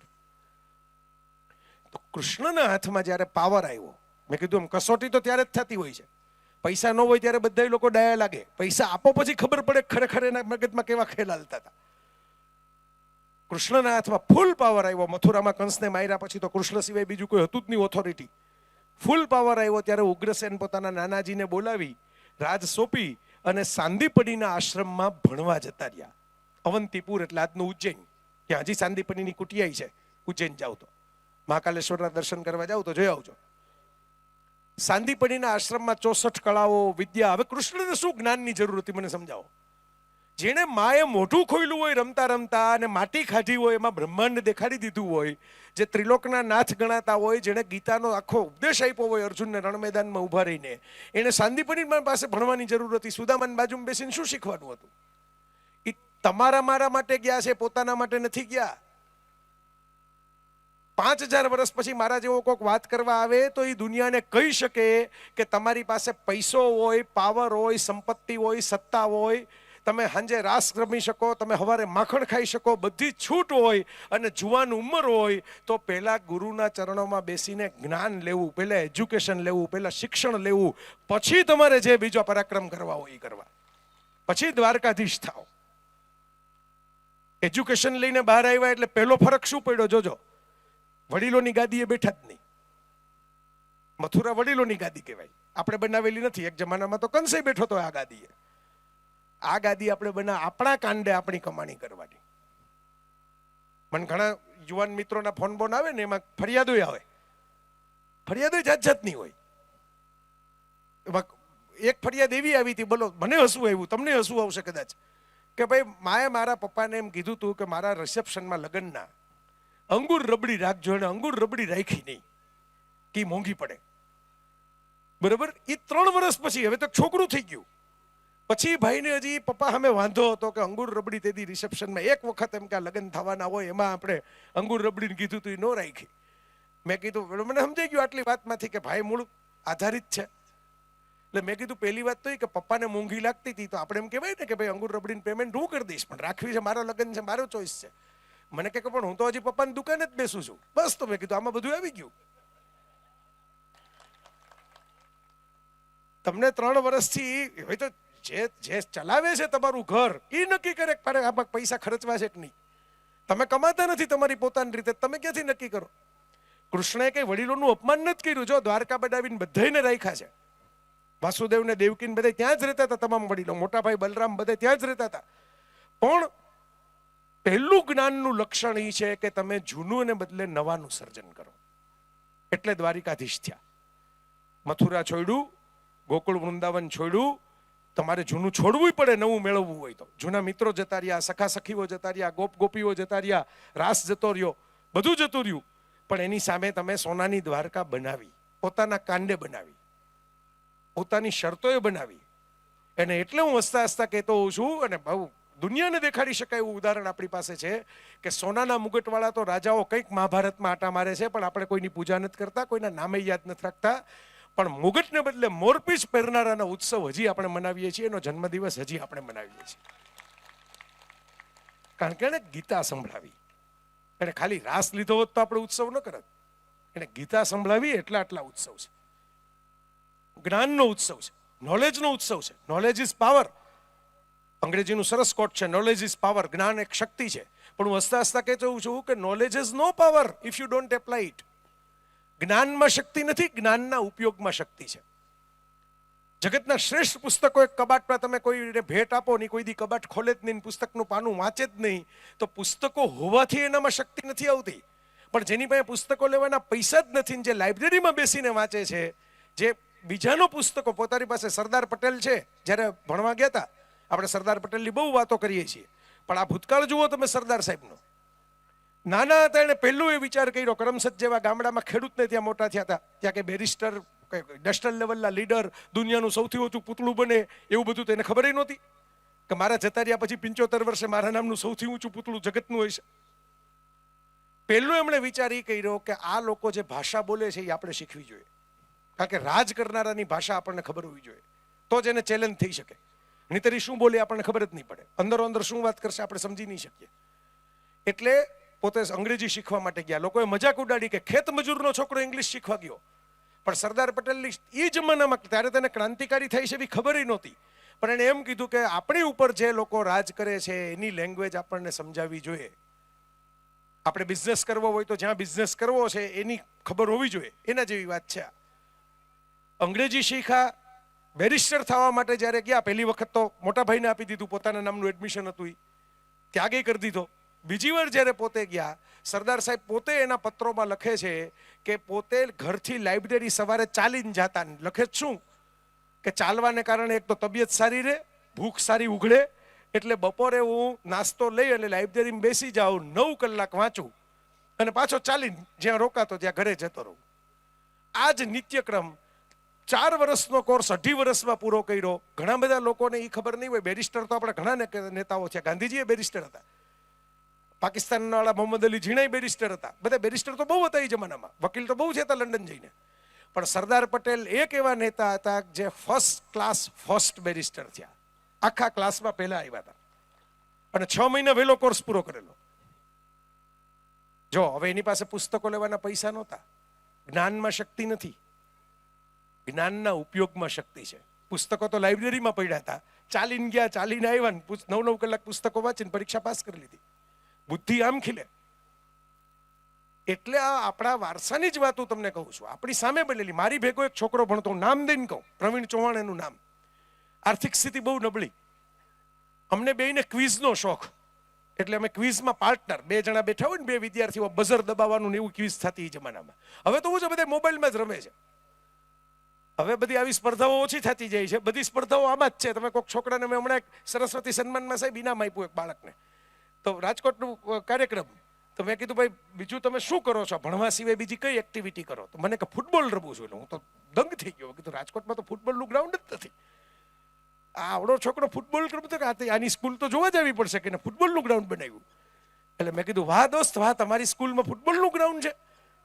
કઈ સ્કૂલમાં ભણો છો, શું ભણો છો? એને સ્કૂલનું નામ દીધું. તો મેં કીધું આ સ્કૂલમાં તો ગ્રાઉન્ડ છે જ નહીં. એટલે મેં કીધું તો ફૂટબોલ ક્યાં રમવા જાઉં છો? મને કે મોબાઈલમાં રમું છું. હમણાં હજી 4 દિવસ પહેલા મારી પાસે એક વિડીયો આવ્યો તો, ફોરવર્ડ થતો યુટ્યુબનો, પાણી ગરમ કરવાની કળા. એવી જનરેશન આવી ગઈ છે જેને પાણી ગરમ કરવા માટે યુટ્યુબના વિડીયો જોવા પડે. એમાં પાછા અમુક મિલિયન વ્યૂ હતા કે આ 2 ગ્લાસ પાણી લ્યો, એને એક તપેલીમાં મૂકો, તપેલીને આ ગેસ ચાલુ કરો, લાઇટરથી ચાલુ કરો એટલે હાથ દાજે નહીં. આવું બધું શીખવાડતા હતા એમાં, બરાબર. પછી તપેલી આમ સાણસીથી પકડીને એની ઉપર મૂકો, એમાં પાણી રેડો, પછી ઉપર બુડબુડ બુડબુડ બુડબુડ એવા થાય પડપોટા, ત્યારે તમે જુઓ કે હવે ગરમ થઈ ગયું હશે, એટલે હાથ ના નાખતા, નહીં તર દાજી જશો. આમ કરીને વરાળ ચેક કરો અને પછી હળવેથી સાણસીથી પાણી ઉતારી લ્યો. આમ પાણી ગરમ થઈ શકે છે. બોલો, હવે સારું છે યુટ્યુબ જોઈ જોઈને હજી ઓપરેશન નથી કરતા લોકો. કારણ કે પાણીમાં ધુબકો તો મને એક ભાઈએ માર્યો તો કે તરવાનું મને આવડી ગયું છે. મેં બહુ વિડીયો જોયા તરવાના. પછી ખરેખર જેને વિડીયો નહોતો જોયો એવા 2 જણા આંટા મારતા હતા એટલે બહાર કાઢી લીધા એને. ઈ જો મોબાઈલમાં આમ જોતા હોત તો ઓલા જતા રહે, ત્યારે ખબર જ ન પડે ક્યાં જતા રહ્યા. બરાબર, પણ ઓલા મોબાઈલમાં નહોતા જોતા એટલું સારું હતું. એ અમે નદી અમે જોતા હતા એટલે એને ધુબાકો મારીને ખેંચી લીધા. સમય એવો આવી ગયો છે કે આપણે ઘણા લોકોને એમ કહો કે લાઈફ જીવવા જેવી છે. લાઈફ કોઈ ઘરની બહાર નીકળો, આનંદ કરો, કે ખાઓ પીવું મજા કરો, બહાર તો નીકળો મોબાઈલમાંથી. તેમ કે લિંક મોકલો ને લાઈફની ડાઉનલોડ કરી લઈએ. પહેલા બધાને કોઈકને ગાંધીજી થવું હતું, કોઈકને સ્વામી વિવેકાનંદ થવું હતું, કોઈકને ધીરુભાઈ અંબાણી થવું હતું, કોઈકને સચિન તેંડુલકર થવું હતું, બરાબર, કોઈકને શાહરૂખ ખાન થવું હતું. હવે જવાબ પાવા મળતા જ નથી. હું તમને યંગ જનરેશન હારે કામ કરીને કહું છું, બધાને વાયરલ જ થવું છે. બરાબર, કોઈક આમ ઊંધા લટકીને વિડીયો બનાવે ને, કોઈક રેલવેના ડબ્બામાંથી અડધું ડોકું બહાર કાઢીને વિડીયો બનાવે ને. હમણાં એક ભાઈ ભેંસ ઉપર ઉભા રહીને વિડીયો બનાવતા હતા, ભેંસની ઉપર ઉભા રહીને. તો મેં એનો વિડીયો બનાવ્યો મારી ગાડી ઊભી રાખીને. મેં કીધું આ કામનો વિડીયો છે, આ ભેંસ ઉપર આ ભાઈ આમ. તો ઓલા ભાઈ જોઈ ગયા કે હું વિડીયો બનાવું છું. મને કે નેટવર્ક નથી આવતું, આમ હાથ કરવો પડે. આમાં આપણે કસ્ટમર થઈએ છીએ, ક્રિએટર નથી થતા. પ્રજાપતિ સમાજ ક્રિએટરનો સમાજ છે, સર્જકતાનો સમાજ છે. સર્જકતા વગર સફળતા નથી. કોક વિડીયો બનાવે એ હું જોયા કરું, 1 જોઉં 2 જોઉં તો મફત છે. 100 જોવો તો તમારો સમય ક્યાં જતો રહે તમને ખબર નહીં પડે. એમાં મજા આવે એની હું ના નથી પાડતો, મને મજા જ આવે છે. કે મને મજા ન આવે એવી ખોટી વાત નહીં કરું. કોઈક ડાન્સનો વિડીયો જોવાની મજા આવે, કોઈક ગરબાનો વિડીયો જોવાની મજા આવે, કોઈક ગીતનો વિડીયો જોવાની મજા આવે. કહેવાનો મતલબ એ છે કે એ જે બનાવે છે ને એ તો કમાઈ ગયા, મેં જોયો એટલે. મારા વ્યૂને કારણે એના ખિસ્સામાં પૈસા આવી ગયા અને મેં મારી કમાણી બંધ કરી દીધી. મેં એના માટે મારું કામ બંધ કરી દીધું એ જોવા માટે. એટલે હું ફરીથી કહું છું કે તમે મને રસ છે કે તમે નવી નવી કળાઓ શીખો. હું કઈ તમે મોબાઈલ ન હોય એવું તો આ યુગમાં શક્ય નથી કે મોબાઈલ વાપરવાનું બંધ કરજો. મોબાઈલ ન હોત તો હું અહીં પહોંચ્યો જ ન હોત. પણ પછી જીપીએસે મને એવા એરિયામાં ગોળ ગોળ ગોળ ગોળ ફેરવત. મેં દિલીપભાઈને ફોન કર્યો, મેં કીધું છું તો મોરબીમાં પણ આ તો આવતું જ નથી. બરોબર, કારણ કે જીપીએસ નેવિગેશન છે. હવે એ તો ગમે ત્યારે ગોળ ગોળ ફેરવીને કોઈક દુકાનની પાછળ લઈ જાય, કંઈક ગાડી બહાર જ ન નીકળે એવી ગલીમાં નાખી દે. તો તમારા મગજનું નેવિગેશન એ પાવરફુલ રહેવું જોઈએ. ખાલી મોબાઈલના નેવિગેશનના ભરોસે નહીં હાલે. આ કોવિડ આવ્યો ને જે અડધી દુનિયા ઠપ થઈ ગઈ, એમ કોઈક દી ઇન્ટરનેટ બંધ થઈ જાય સુધી કરશો શું? અડધા નંબર યાદ નહીં હોય બીજા કોને ફોન કરવા એના. તો મારા મિત્રો, એ મગજની ધાર કાઢવા માટેના એજ્યુકેશનની વાત છે, દિમાગની ધાર કાઢવા. જે સમાજ ભણ્યો છે, મેં તમને યાદ હોય તો એક વિડીયો બનાવીને મોકલો વરિયા પ્રજાપતિ સમાજના યુવાનો માટે. મને દિલીપભાઈનો મેસેજ આવ્યો, હું હતો પેરિસમાં. મેં કીધું અત્યારે જ બનાવીને તરત જ મોકલી દીધો બનાવીને. કુદરતી રીતે હું એક બગીચામાં આટા મારતો હતો ત્યાં, અને બગીચો કોઈ સ્પેશિયલ બગીચો નહોતો કે જ્યાં ખાસ ફરવા જવું પડે. સોસાયટીની અંદરથી આપણે રસ્તો નીકળતો હોય, તમે જો એ વિડીયો ધ્યાનથી જોશો તેમાં કઈ એટલા બધા ફળ ફૂલો નહીં દેખાય. સામાન્ય નાનો બગીચો હતો, 2-5 ઝાડવાળો. ખાલી દરેક સોસાયટીમાં આવા નાના નાના ત્યાં લોકો બગીચા રાખે, આમ જરા દેખાવ સરસ લાગે એવા. એમાં એક લાકડાનું બોક્સ રાખ્યું હતું ને એમાં પુસ્તકો રાખ્યા હતા જાત જાતના, ફ્રેન્ચ ભાષામાં. વિડીયો જ મેં મૂક્યું જ છે વિડીયોમાં. એટલે તમને એમ ન લાગે કે ભાઈ ગપ્પા મારે છે, ફોરેન જી આવ્યા એટલે પોતે હવે ફેંકવા માંડ્યા, એવું નથી. આ કલ્ચર છે કે ભાઈ વાંચન વધારવા માટે શું કરવું, તો કે પેંડાના વર્ણન કરો ને પેંડો ચખાડો, બે વચ્ચે ફેર. ચખાડો તો માણસને ભૂખ ન હોય તોય લઈ લે. મેં ઘણી વાર એવું જોયું છે કે આપણે એમ કહીએ કે ભાઈ કાંઈ મીઠાઈ ખાવી નથી, કાંઈ લેવું નથી, એટલે એમ કહે કે પણ ચાખો તો ખરા, ચાખવાની ક્યાં પૈસા છે? ચાખ્યા પછી એમ થાય કે આ તો બહુ સરસ છે, હાલો 500 ગ્રામ કોકના માટે લેતા જાય, જ્યાં જાય છે એના માટે પેક કરીને લેતા જાય. બરાબર, તમે સાડીઓની દુકાનમાં જાઓ ને એટલે તો ધૈર્યની પરીક્ષા કેમ કરવી તમને સમજાઈ જાય. બરાબર, એમાં પહેલા એમ જ કે બધા જઈને કે ભાઈ મારે તો આ જેવી છે, પણ એ નથી. પણ તમે જુઓ તો ખરા, હમણાં નવું ઘણું આવ્યું છે. બિલકુલ ધીરજ રાખીને આમ બુદ્ધત્વને પ્રાપ્ત થઈ ગયેલા લોકો હોય ત્યાં. બરાબર, જરાય અકળાયા વગર આમ પાયથરા જ રાખે, પાયથરા જ રાખે, પાયથરા જ રાખે. આપણને એમ થાય કે આ ઉકેલશે ક્યારે, આ બંધ ક્યારે કરશે, પણ પાયથરા જ રાખે ને છેલ્લે 2-5 સાડી તો કોક લે જ. બરાબર, તો આવી આ વાત છે કે આ એક રાતમાં ફેરફાર ન થાય, પણ એક કલ્ચર તમે ઊભું કરો. હવે ત્યાં યુરોપમાં ફ્રાન્સ છે, વિદ્વાનોનો દેશ ગણાય છે. તો કલ્ચર ઊભું કરવામાં આવ્યું, બુક કલ્ચર, કે ભાઈ પુસ્તક તમારા હાથમાં પહોંચાડો, ચખાડો. સાડી જોવો ને તમને, પછી તમે તો લેવા જ નહોતા, તમે તો ના પાડી કે મારે કલર જોતો જ નથી, પણ પાથરીને બતાવી તો તમને એમ થયું કે હાલો આ તો ભલે આપણે લેવી નહોતી પણ લેવા જેવી તો છે. એ જેટલા બહેનો બેઠા એ સમજ થશે મારી યાર. ઘણી સાડીઓ, ઘણા ડ્રેસ એવી રીતે લીધા છે, પુરુષો લેતા હોય છે ઘણી વાર એવી રીતે. લેવું ન હોય પણ પછી જો ગમી જાય એટલે લઈ લે. તો પુસ્તકો પહોંચાડવા પડે લોકો સુધી. આ કલ્ચર ઊભું કર્યું તો ફ્રાન્સ પાસે આટલા નોબલ લોરિયેટ છે, આટલા સાહિત્યકારો છે, આટલા જ્ઞાનીઓ છે. આ જ કલ્ચર બ્રિટને ઊભું કર્યું. દરેક દેશોએ પોતાના આવા કલ્ચર ઊભા કર્યા છે. આ સ્પોર્ટ્સના કલ્ચર આવા ઊભા કર્યા છે. નાનાઓ રમતગમતની આખું આવું એક કલ્ચર ઊભું થાય. રશિયામાં એક જમાનામાં બહુ ચેસ ચેમ્પિયન આવતા. એ જમાનામાં રશિયનોએ ચેસને પ્રમોટ કરવા માટે ગામના ચોકમાં ચેસના મોટા મોટા બોર્ડ બનાવ્યા હતા. એટલે હાલતા હાલતા હું એકાદું હાથી આમ ખસડતો જાઉં ને પછી બીજો કોક આવે હાલતા હાલતા ઘોડો આમ ખસડતો જાય, એમ અંદરો અંદર બધા નાગરિકો ચેસ રહીમાં રાખે. એટલે બાળક નાનું હોય ત્યારથી એના મગજમાં ચેસનો સોફ્ટવેર બની જાય. આ વસ્તુ આપણે હવે કરવાની છે જો આવતીકાલની દુનિયામાં ટકવું હશે તો. હવે ઓલી ગુલામી, આમ ઘોડા ઉપર તલવારો લઈને લોકો આવે ને ગુલામ બનાવી જાય, એ યુગ પૂરો થઈ ગયો.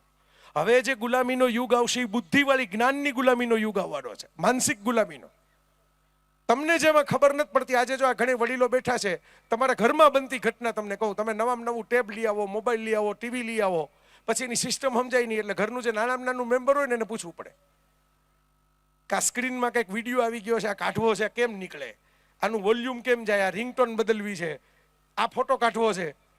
એટલે ઓલું ટેણિયું ટાબરિયું જે 5 વર્ષનું હોય, હજી તો સ્કૂલે જતા માંડ શીખવું હોય, બાલ મંદિરે જતું હોય, એને ખબર હોય કારણ કે ઉપરથી જ સોફ્ટવેર અપગ્રેડ કરીને આવ્યું છે. બરાબર, એટલે ઉપરથી જેમ આપણે નવી બેચમાં નવી વસ્તુ બનતી હોય, એમાં નવી સ્ટાઇલ આવે. બરાબર, એમ એ ઉપરની નવી બેચમાંથી આવ્યું છે ને. આપણી બેચ જૂની હતી, એના સર્ટિફિકેટ જૂના છે. હવે ઓડિયો કેસેટના પ્લેયરની અંદર તમે પેન ડ્રાઈવ નાખવા જાવ કેવી રીતે હાલે? એવું છે સિસ્ટમ છે. તો બુદ્ધિ છે જ. આ જેટલા પડ્યા છે ને હું તમને એક સાદું ઉદાહરણ આપું ને તમને સમજાઈ જાય. તમે તો બધા કર્મશીલ માત્ર છો અને બહુ જ પ્રેમથી સાંભળો છો એટલે તમને કહું. આપણે જર્મનીની ગાડી લઈ આવીએ, ઓડી, BMW, મર્સિડીઝ. જાપાનની ગાડી લઈ આવીએ, હોન્ડા. બરાબર, કોરિયાની વસ્તુઓ વાપરીએ, સેમસંગના મોબાઈલ વાપરીએ, અમેરિકાનો એપલનો આઈફોન વાપરીએ. બરાબર, ઘણા બધા દેશોની વસ્તુઓ આપણે વાપરીએ છીએ. એર કન્ડિશન હોય, ફ્રીજ હોય. મનસુખભાઈ, તમે આના ઊંડા ઉતરેલા માણસ છો. જેટલી ફોરેનની વસ્તુઓ આપણે ત્યાં બજારમાં વેચાય છે, ગેજેટ્સ જેને કહેવાય, એ એસી હોય, ફ્રીજ હોય, બાઇક હોય, ગાડી હોય, બરાબર, ટીવી હોય, સોનીનું ટીવી હોય, હિટાચીનું ટીવી હોય, ગમે તે હોય, નેશનલ હોય, મિત્સુબિશી હોય, એકેયનો રિપેરિંગ કરનારો તમે ત્યાંથી આવેલો જોયો? એકેયનો. તમારી 4 કરોડની ગાડી હશે જર્મનીમાં બનેલી, બરાબર, તમે એની ચાવી જ્યારે સર્વિસ સ્ટેશનમાં આપશો ત્યારે સામે બેઠેલો એસએસસી ફેલ હશે. તમારો 1.5 લાખનો મોબાઈલ હશે એપલનો, ખાસ અમેરિકાથી મંગાવેલો, અહીં મોડો પડે તો કોઈક જાતું તું આપણે ફોન કરીને મંગાવી લીધો. 1.5 લાખનો મોબાઈલ તમે જ્યારે બગડશે અથવા તો કંઈક હેંગ થઈ જશે ને સોફ્ટવેર અપગ્રેડ કરવા માટે જ્યાં જાશો, એ સર્વિસ સ્ટેશનમાં બેઠો હશે, એને નકશામાં અમેરિકા નહીં જોયું હોય. આનો અર્થ એ છે કે ભારતના જુવાનિયાઓ પાસે, ભારતના દીકરા દીકરીઓ પાસે ટેલેન્ટની કમી નથી. એને જર્મની જાપાન જવાની જરૂર નથી. જર્મની જાપાનમાં બનેલી વસ્તુઓ ખાલી ખોલી નથી શકતા, રિપેર કરીને તમને પાછી આપી શકે છે, સર્વિસ કરીને પાછી આપી શકે છે. ટ્રાયલ એન્ડ એરર મેથડ શીખી જાય છે, જે ઓલા લોકો ક્લાસમાં બેસીને શીખે છે. મારો એકવાર મનસુખભાઈ મોબાઈલ જૂનો હતો, બગડી ગયો, કોરિયન કંપની, બરાબર. હું એની સર્વિસ સ્ટેશનમાં ગયો, મને કે વોરંટી પીરિયડમાં છે. મેં કીધું ના, મેં કીધું આ ચાલુ જ નથી થતો, ગમે એટલું આપણે પાવર કરીએ ચાર્જ જ નથી થતો. મને કે વોરંટી નથી, ફેંકી દો, રમકડું થઈ ગયો. મેં કીધું ભાઈ આ બોલી બોલીને પરસેવાની જે ગળું ઘસી ઘસીને કમાણી કરી એમાંથી લીધેલો મોબાઈલ છે, મફતમાં આવેલો નથી, એમ ફેંકી થોડો દેવાય. બરાબર, એટલે પાછા આવીને જે એક ભાઈબંધ છે મોબાઈલની દુનિયામાં અમારે હોશિયાર છે, નામ આપીને કહું તમને, તમને એમ ન લાગે કે આ પાછું કંઈક વાર્તા બનાવતા છે. ભરતભાઈ કરીને છે, સિંધી છે, ભરતભાઈ, યંગ છોકરો. મેં એને કીધું ભરતને, મેં કીધું ભાઈ આ મોબાઈલ તો કંપનીવાળા કે ફેંકી દો, હજી તો આપણે 1 જ વર્ષ લાવવાનો હતો, આ પછી નવો લેવાનો હતો. તો મને કે લાવો ને હું કરી નાખું. એટલે મેં કીધું ભાઈ હું તો સર્વિસ સ્ટેશનનો ઓફિશિયલ જઈ આવ્યો. મને કે પણ આપો તો ખરા, હવે તો તમારે આમે ફેંકી જ દેવાનો છે ને. બરાબર, એટલે મેં આપી દીધો એને. 3 દી પછી એને હાજો કરીને આપી દીધો મને. એટલે મને તો મારો તો સ્વભાવ જ આ છે કે ઊંડા ઉતરવું, એટલે તો આ બધી યાત્રા ચાલુ થઈ ઊંડા ઉતરવાને કારણે. તો મેં કીધું આ કેવી રીતે કર્યો? મને કે ઈ નો કહેવાય. મેં કીધું પણ નો કહેવાય તો મારે કેમ એમાં કે બીજું જાણવું છે? મને તો ખબર નહીં પડે તો કેવી રીતે કર્યો. પણ આવડું કેવી રીતે છે? વાં નથી આવડતું બધાને, કંપનીવાળા એન્જિનિયરોને. તને શું આવડી ગયું? મને કે ઘોકા મારીને કર્યો. હું મૂંઝાઈ ગયો સાંભળીને. મેં કીધું એટલે એ કે અંગ્રેજીમાં જેને ટ્રાયલ એન્ડ એરર કહેવાય ને, એ બધા ખોલે ને તોડે નહીં. અમે તોડ્યા બહુ, એટલે અમને ખબર છે ક્યાંથી રિપેર થાય. એને જેટલું ચોપડીમાં કીધું હોય એટલું જ કરે. આપણે ચોપડીને બહાર કૂદકો મારે સીધા. આપણો ભારતની પ્રજા છે ને ક્રિએટિવ પ્રજા છે. એક જણો સવારના પોરમાં બસમાં બેઠો બેઠો, એ જમાનામાં 8 આના 25 પૈસાના સિક્કા આવતા, તો એ સિક્કાથી આમ કરીને બસનો કાચ કાઢી નાખે. કાંઈ એનો ઉપયોગ ન હોય. બોલી ઘરે જઈને શું કરતો હોય છે એ કાચનો? પણ એને મજા આવે એમ કે જો મેં આ સ્ક્રૂ ખોલી નાખ્યો આખો, સરકારી મિલકતમાં કાચ કાઢીને લઈ જાય. પછી એ બસમાં બીજો સ્ટેશનેથી બીજો કોક ચડેલી એમ જોવે કે અહીં તો સીટ ખાલી છે, બેસવા જેવું છે, પણ ઠંડો ઠંડો પવન આવે એમ છે કાનમાં. એટલે નીચે ઉતરીને એ જમાનામાં રૂપિયાનું છાપું આવતું, 1 રૂપિયાનું છાપું લઈને ભરાવી દે. બરાબર, આ ક્રિએટિવ માણસોનો દેશ છે. એકવાર એને દેખાડો કે આમાં આમ થાય, એટલે મેં કીધું ને એમ, પછી આમ ઊંધું ચત્તું કરી કરીને મેળ પાડી દે ગમે ત્યાંથી, ક્યાંથી રસ્તો કાઢવો એનો. બરાબર, ક્યાંથી કેમ ખૂણે ખાચરે જઈને વાંકા ચૂકા થઈને આમ તમે સાંભળી આમ લાઈન બતાવો, કોઈ ફોરેનર હોય ને મૂંઝાઈને ઉભા રહી જાય કે આ લાઈનમાં આપણો વારો નહીં આવે. આપણા વાળા તો ઘૂસી જ જાય, પહેલા ઘૂસી જવું મહત્વનું છે. પછી તો આમ કરતા કરતા ભગવાનના દર્શન થઈ જ જવાના છે.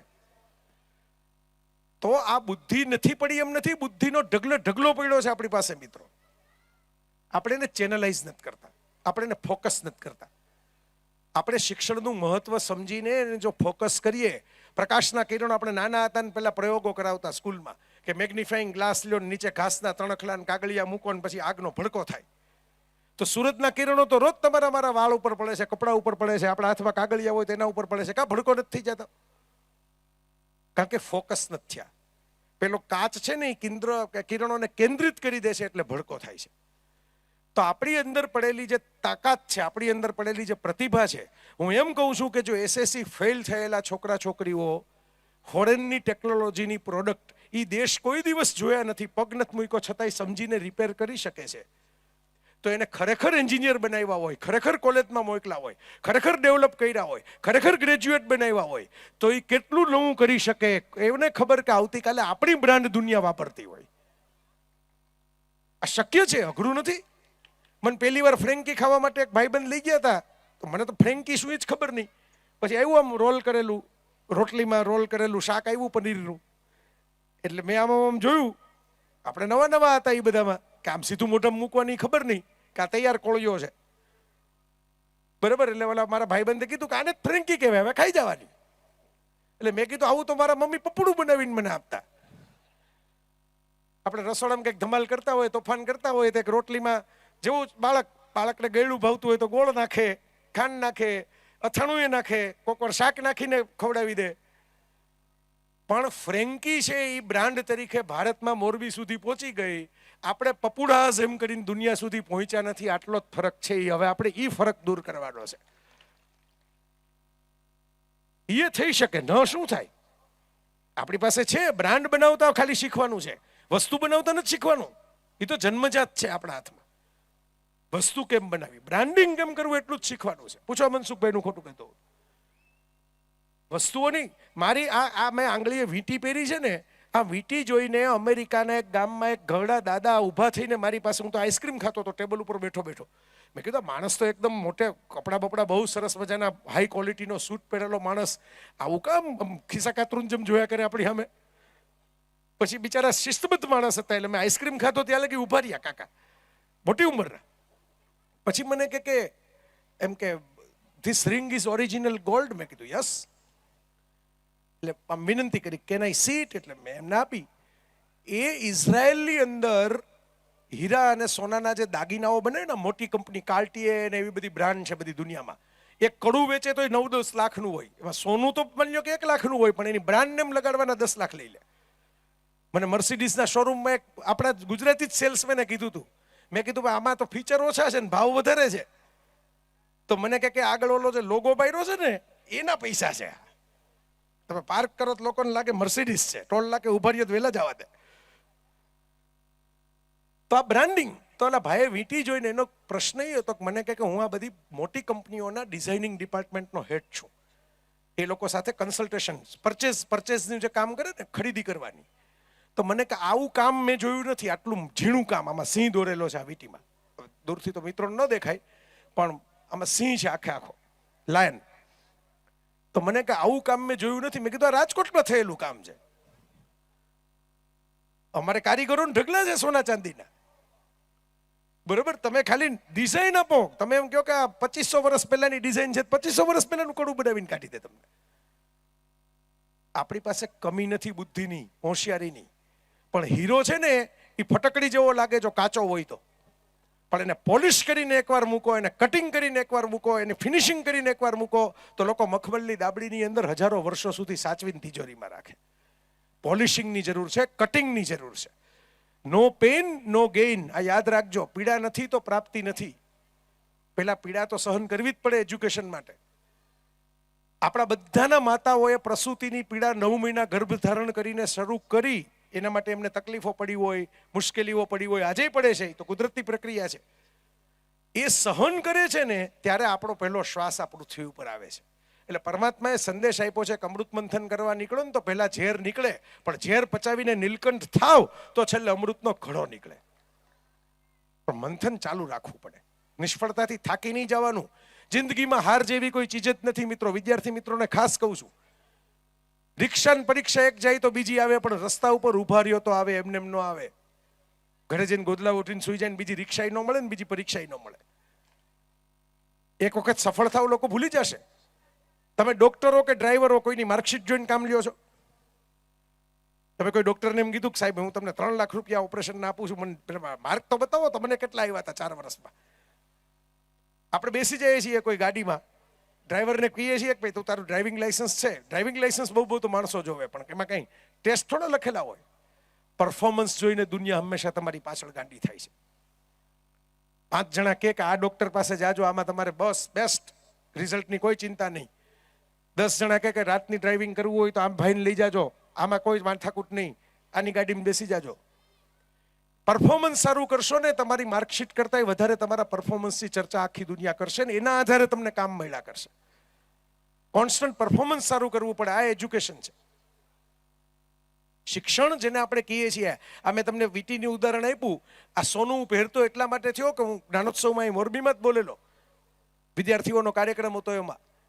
મારી માએ આખી જિંદગી સોનું ન પહેર્યું, પણ એક ભણેલી માં, શિક્ષક અને શિક્ષિકા, મધ્યમ વર્ગનું નાનકડું કુટુંબ, એટલા બધા કઈ પૈસાય નહીં ઘરમાં. મને ઘણા લોકો કે તમને બાઇક ફેરવતા નથી આવડતું. મેં કીધું કાવડિયા જ નહોતા, બાઇક લેવાના ક્યાંથી આવડે? જ્યારે બાઇક ફેરવવાની ઉંમર હતી ત્યારે પૈસા નહોતા, હવે એવી ઉંમર નથી ને બાઇકમાં નીકળવાનું થાય, સીધી ગાડી આવી ગઈ. પણ આ ગાડી એમને નથી આવી, આ વિદેશ પ્રવાસો એમને નથી થયા. હું કોઈ મોડલ નથી, મેં કીધું હું કઈ ગરબાનો સિંગર નથી કે નવરાત્રી મને ગાવા માટે લોકો બોલાવે.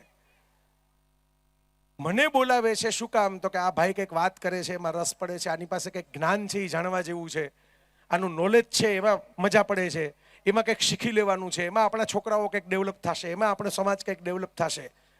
એટલે લોકો પૈસા ખર્ચીને દુનિયામાં મને બોલાવે છે. અને જે માણસ અહીં બેઠા છે, મારા તો આ કુટુંબી બેઠા છે, એવા બેઠા છે લોકો જેને મારું બચપણ જોયું હોય, જેમાં પૈસા ન હોય, રૂપિયા ન હોય, સોનું ન હોય. મારી માએ પ્રતિજ્ઞા લીધેલી કે હું સોનું, ઘરની એવી પરિસ્થિતિ હોય કે જેમાં સોનું લેવા જાવ તો પુસ્તકના ખર્ચા ન થાય. ત્યારે શિક્ષકોના પગાર કે એવા નહોતા. આજે તો સરકારી નોકરીના પગાર વધી ગયા, ત્યારે તો એવા હતા નહીં પગાર. તો એણે પ્રતિજ્ઞા લીધી કે હું આજીવન સોનું નહીં પહેરું, પણ રોજનું એક પુસ્તક છે એ મારા સંતાન માટે લઈને આવીશ. 1 book a day. રોજનું એક તો હું વાંચી ન શકું, પણ રોજનું એક લઈ આવો, બાજુમાં રાખો તો 365 પુસ્તક ન વાંચે પણ 65 તો વાંચે. આપણે કાઠિયાવાડમાં એક જૂની કહેવત છે, વર્ષો જૂની, મારા તમારા જન્મ પહેલાની, પૈડો પોદળો ધૂળ લઈને ઉખડે. સૌરાષ્ટ્રની બહુ જૂનું જ્ઞાન છે, કાઠિયાવાડી જ્ઞાન. એમને તમે એકવાર થોડીક ધૂળ તો ચોટે એમ પુસ્તકોની વચ્ચે બાળકને મોટું કરો તો કંઈક તો વાંચતું થાય, કંઈક વિચારતું થાય, કંઈક શીખતું થાય, કંઈક ઇમેજિન કરતું થાય. એમાંથી જે જ્ઞાન મળ્યું, એમાંથી જે પુસ્તકો ભેગા થયા, તમે જે વાત કરતો હતો, આજે હું કલેક્ટ કરું છું, એમ માનીને કરું છું કે કાલ ઉઠીને બીજાને ઉપયોગમાં આવશે, આપણને નહીં. તો કારણ કે આપણે તો ઉપયોગમાં આવ્યા, એણે દિશા બતાવી. મેં તો નોકરી છોડી દીધી પેન્શનવાળી, પણ પેન્શનવાળી નોકરી છોડી દીધા પછી દુનિયા જોઈ શક્યો, ફરી શક્યો, જાઉં છું. નહીતર એકલો રહેનારો માણસ જેની પાસે કોઈ મોટી વાડી વજીફા મિલકત નથી, એને વિઝા જ ન મળે પહેલા તો ફોરેનમાં, એન્ટ્રી જ ન આપે. છતાં એન્ટ્રી આપે છે ને ફરવા દે છે ને ઉડવા દે છે. એનું કારણ એટલું જ છે કે knowledge is a power, application of knowledge is more power. સ્વદેશે પૂજ્યતે રાજા, વિદ્વાન સર્વત્ર પૂજ્યતે. સંસ્કૃતનું સુભાષિત છે. રાજા પોતાના દેશમાં પૂજાય, પણ બીજા દેશમાં રાજાએ ઓર્ડિનરી થઈને જવું પડે, કારણ કે અહીંયા એનો દબદબો ન હાલે. પણ વિદ્વાન સર્વત્ર પૂજ્યતે. અબ્દુલ કલામ અને આલ્બર્ટ આઇન્સ્ટાઈનના ફોટા જોજો મિત્રો. એક વિશ્વ વિજ્ઞાની છે, એક ભારતીય વિજ્ઞાની છે. જેમ રતન તાતાનો શોખ આખા દેશે મનાવ્યો, એવી ઘટના મેં મારા લેખમાં લખ્યું હતું. પહેલા અબ્દુલ કલામમાં બની હતી કે તમારે ફોન કરીને કોઈને કહેવું ન પડે કે આપણા પૂર્વ રાષ્ટ્રપતિ ગુજરી ગયા. લોકોને દુઃખ થાય કે ઓહો, આવો સારો માણસ જતો રહ્યો આપણી વચ્ચેથી. રતન તાતાનો તો પરિવાર હતો નહીં, અબ્દુલ કલામનો પરિવાર હતો નહીં. પરિવાર નહોતો, પણ આખો દેશ છે પરિવારની જેમ એના માટે રોયો. તમે વિચાર કરો, તાતા માટે રોયો અને કલામ સાહેબ માટે રહ્યો. શું કામ? કારણ કે એણે આખા દેશને પરિવાર માનીને એનું ભલું કરવાનું કામ કર્યું. ખાલી પોતાના પરિવારનું ભલું કર્યું હોત ને તો એના પરિવાર પૂરતા જ હોત, પણ દેશને પરિવાર માનીને કામ કર્યું. એટલા માટે રતન તાતાના જે મેન્ટોર કહેવાય, પિતા તો નહીં પણ મેન્ટોર, JRD તાતા. હમણાં હું પેરિસમાં હતો, પેરિસમાં ગુજરાતી અક્ષરોમાં લખાયેલી એમની કબર છે, કારણ કે પારસી હતા. એ ગુજરી ગયા સ્વિટ્ઝરલેન્ડમાં. એમનું જન્મસ્થળ પેરિસ હતું, એમના મા ફ્રેન્ચ હતા. એટલે એમણે એમના વિલમાં લખીને રાખ્યું હતું કે જો વિદેશમાં મારું કોઈ સંજોગોમાં મૃત્યુ થાય, મૃત્યુ તો કઈ ક્ષણે દરવાજે ટકોરા મારે કોઈને ખબર હોતી નથી. દેશમાં થાય તો અલગ વાત છે, પણ વિદેશમાં મારું મૃત્યુ થાય તો મારી માની જે જન્મભૂમિ હતી, જે મારો જન્મ થયો, ત્યાં મારું બનાવજો. મારી પારસીઓમાં પેલું દફનાવવાની તો પ્રક્રિયા હોય ને, પક્ષીઓને માટે ખુલ્લા મૂકી દે મૃતદેહને, પણ એનું સ્ટોન બનાવે. આ સ્ટોન ઉપર ગુજરાતી લખાવજો. JRD ટાટા એમ્પાયરના સ્વામી જ હતા, અબજોપતિ હતા. એ તો ફ્રેન્ચમાં લખાવે ને ઇંગ્લિશમાં લખાવે, ગુજરાતી શું કામ લખાવજો? કે અમે પારસીઓ જ્યારે આવ્યા અમારું વતન છોડીને બેઘર થઈને, ત્યારે ગુજરાતે અમને આશ્રય આપ્યો છે, એટલે અમે વચન આપ્યું છે કે અમે આ ભાષા ભૂલશું નહીં, એટલે એમ કે મારો લેખ ગુજરાતીમાં લખાવજો. ફ્રાન્સમાં એક જ સ્ટોન એવો છે આખા ફ્રાન્સમાં કે જેની ઉપર ગુજરાતી અક્ષરે લખાયેલું છે, જમશેદજી ટાટા, JRD ટાટા. આવા માણસો છે આપણી વચ્ચે. આ અબ્દુલ કલામ, આ કલામ સાહેબને તો મળવાનું મને સૌભાગ્ય થયું છે. નેચરલી આઈન્સ્ટાઈનને તો આપણે મળી ન શક્યા, પણ એના ફોટા ને પૂતળા ઘણાએ જોયા છે, તમે જોયા હશે, મેં જોયા છે. અહીંયા જઈને ફોટા પડાવ્યા છે, યુનિવર્સિટીમાં ભણાવતા, અહીંયા એનો ઓરડો એમને રાખવામાં આવ્યો છે. તમે એકવાર મહાન બનો પછી તમારા પગચિહ્નો લોકો સાચવે. કેમ્બ્રિજ યુનિવર્સિટીમાં ગયો તો ચાર્લ્સ ડાર્વિન, ઉત્ક્રાંતિવાદ જેણે બનાવ્યો, એ જે હોસ્ટેલના રૂમમાં ભણતા એ હોસ્ટેલનો રૂમ એમને રાખવામાં આવ્યો છે સોવેનિયર તરીકે, કે આ રૂમમાં બેસીને ડાર્વિન ભણતો. ન્યૂટનનું સફરજન જે માથે પડ્યું ને એ વૃક્ષ તો હવે જૂનું થઈ ગયું, તેના ગામડે હતું, ત્યાંથી વૃક્ષ રોપીને લઈ આવવામાં આવ્યું છે, કે એની ડાળી લઈ આવીને આ એક વૃક્ષ બનાવી. મેં તેનો ફોટો મૂક્યો તો નીચે બધા ફેસબુકમાં આપણા વિદ્યાર્થીઓ કે કાપી જ નાખો. એ સફરજનને કારણે અમારે ફિઝિક્સમાં માર્ક નથી આવતા. 10માં બહુ અઘરા સવાલ આવે છે ન્યૂટનના નિયમોના. એને ત્યાં ગયા છો, મેં કીધું બા કાપી રાખીએ કઈ ફેર નહીં પડે. કાલ ઉઠીના વૃક્ષ તમે ખરેખર કરવત લઈને કાપી નાખો તો વૃક્ષ કપાશે, જ્ઞાન થોડું કપાશે. છે સફરજનમાંથી નિયમોનું આવ્યું ગુરુત્વાકર્ષણનું. કોવિડ જેવો રોગચાળો હતો, યુનિવર્સિટી બંધ થઈ ગઈ હતી, અને આઇઝેક ન્યૂટન એના ગામના વડીલો પાર્જિત ખેતરમાં બેઠો હતો, ગામડે ગયો હતો. કારણ કે કીધું તું આપણે જેમ કોવિડમાં કહી દીધું હતું ને, જ્યાં હોય ત્યાં રોકાઈ જાજો, બહાર ન નીકળતા. એમ વિદ્યાર્થીઓને સૂચના હતી ગામડામાં જાજો, પણ ખેતીમાં આવતાની રોગચાળો છે. ત્યારે તો ટેસ્ટે નહોતા આવા મેડિકલના. ત્યાં બેઠા બેઠા સફરજન પડતું જોયું, ગુરુત્વાકર્ષણનો નિયમ બનાવ્યો. જ્ઞાન છે ને એના માટે સાધનોની જરૂર નથી, જ્ઞાન માટે યુનિવર્સિટીની જરૂર નથી. યુનિવર્સિટીમાં ભણ્યા ને એને તો એના નામની આખી કોલેજો બનાવી, ન્યૂટનના નામની. જે કોલેજમાં ભણ્યો ને એ કોલેજમાં તો એના નિયમો ભણાવવામાં આવે છે. આ નોલેજનો પાવર છે, આ જ્ઞાનનો પાવર છે. અને એ આલ્બર્ટ આઇન્સ્ટાઈન હોય કે એ અબ્દુલ કલામ હોય, તમે ફોટા જોઈ લેજો અત્યારે ગૂગલ કરીને, એકેયના વાળ ઓળેલા નહીં હોય. આપણને એમ થાય કે આવડા મોટા સાયન્ટિસ્ટ પાસે ખારો દાંતિયો નહીં હોય, પણ મગજ જેના ઓળેલા હોય ને એના વાળ ઓળેલા ન હોય તો એ દુનિયા ફોટા બનાવે છે, લોકો પૂતળાઓ બનાવે છે, એને યાદ કરે છે, એની મેમરી સાચવે છે. વાળ ઓળેલા તો 1000 લોકો આટા મારે છે, કોઈ જોતું નથી. સામે ગાંધીજીના માથા ઉપર તો વાળ જ નથી, મોઢામાં દાંત નથી. જ ફોટો છે તમારા ખિસ્સામાં નોટ પડી એના ઉપર, જોઈ લો. છે મોઢામાં દાંત? ગણી લ્યો જો હોય તો. છે માથામાં વાળ? યા કા રણબીર કપૂર ના આલિયા ભટ્ટ નથી, વિકી કૌશલ ને કેટરીના કૈફ નથી. એ તો રૂપાળા દેખાય વધારે, બરાબર. પણ તમારા માથામાં વાળ છે કે નહીં ઇમ્પોર્ટન્ટ નથી, મોઢામાં દાંત છે ઇમ્પોર્ટન્ટ નથી. જો નોલેજ હશે તો લાંબા સમય સુધી લોકો પૂજા કરશે. ઓલું તો રૂપ હશે ત્યાં લગી પૂજા થશે. જો દુનિયામાં જાત જાતના પાવર હોય, તમને જેવી છે એવી વાસ્તવિક વાત કરું, એક ઓથોરિટીનો પાવર હોય. સાહેબ અધિકારી છે, અધિકારી તરીકે એમના હાથમાં અમુક સત્તા હોય, ઓથોરિટીનો એક પાવર હોય. પણ એક ખુરશીનો પાવર હોય, એ ખુરશી ઉપર બીજા હોય તો એમનો પાવર હોય. હું પ્રિન્સિપાલ હતો, મારી પાસે અમુક સત્તાઓ હતી, મેં રાજીનામું આપી દીધું, સત્તા જતી રહી. એક પાવર પૈસાનો હોય, પૈસા હોય ત્યાં લગી તમે પાવરફુલ હો. નાણા વગરનો ના થયો નાણે ના થા લાલ. પછી એમાંય તમને તો અનુભવ જ હશે, બરાબર. ગજવામાં કાણું પડે ને તો પાકીટ પછી પડે, સંબંધ પહેલા પડે. યાદ રાખજો, આ વાસ્તવિક સત્ય કહું છું જીવનનું. આમ શબ્દમાં નથી લેવાનું, આ તો ખાલી એક વાક્ય તમને યાદ રહી જાય એટલે બોલો. ખિસ્સામાં કાણું પડે, એ ખિસ્સામાં કાણું એટલે તમારી પાસે પૈસા ઓછા થવા માંડે ને તો મેં કીધું બેંકનું બેલેન્સ તો પહેલા ઘટે, પહેલા જીવનના સંબંધોનું બેલેન્સ આઉટ થઈ જાય. લોકો આમંત્રણ આપતા બંધ થઈ જાય, બાજુમાં બેસાડતા બંધ થઈ જાય, પહેલી લાઈનને બદલે છેલ્લી લાઈનમાં વારો આવતો થઈ જાય. જીવનની વાસ્તવિકતા છે, રિયાલિટી ઓફ લાઈફ. એટલે પૈસાનો પાવર ખરો, પણ પૈસાનો પાવર તમારો પાવર નહીં. પૈસો હોય ત્યાં લગી પાવર, સત્તા હોય ત્યાં લગી પાવર. બ્યુટીનો પાવર હોય. ઘણા લોકો રિબિન કાપવા માટે નથી બોલાવતા શોરૂમમાં. તમારે મેડમ કઈ બોલવાનું નથી, ખાલી હાથ હલાવવાનો, બસ 5 ફોટા પડાવી લેજો, એના 5 લાખ રૂપિયા, 10 લાખ રૂપિયા. બ્યુટીનો પાવર, બરાબર.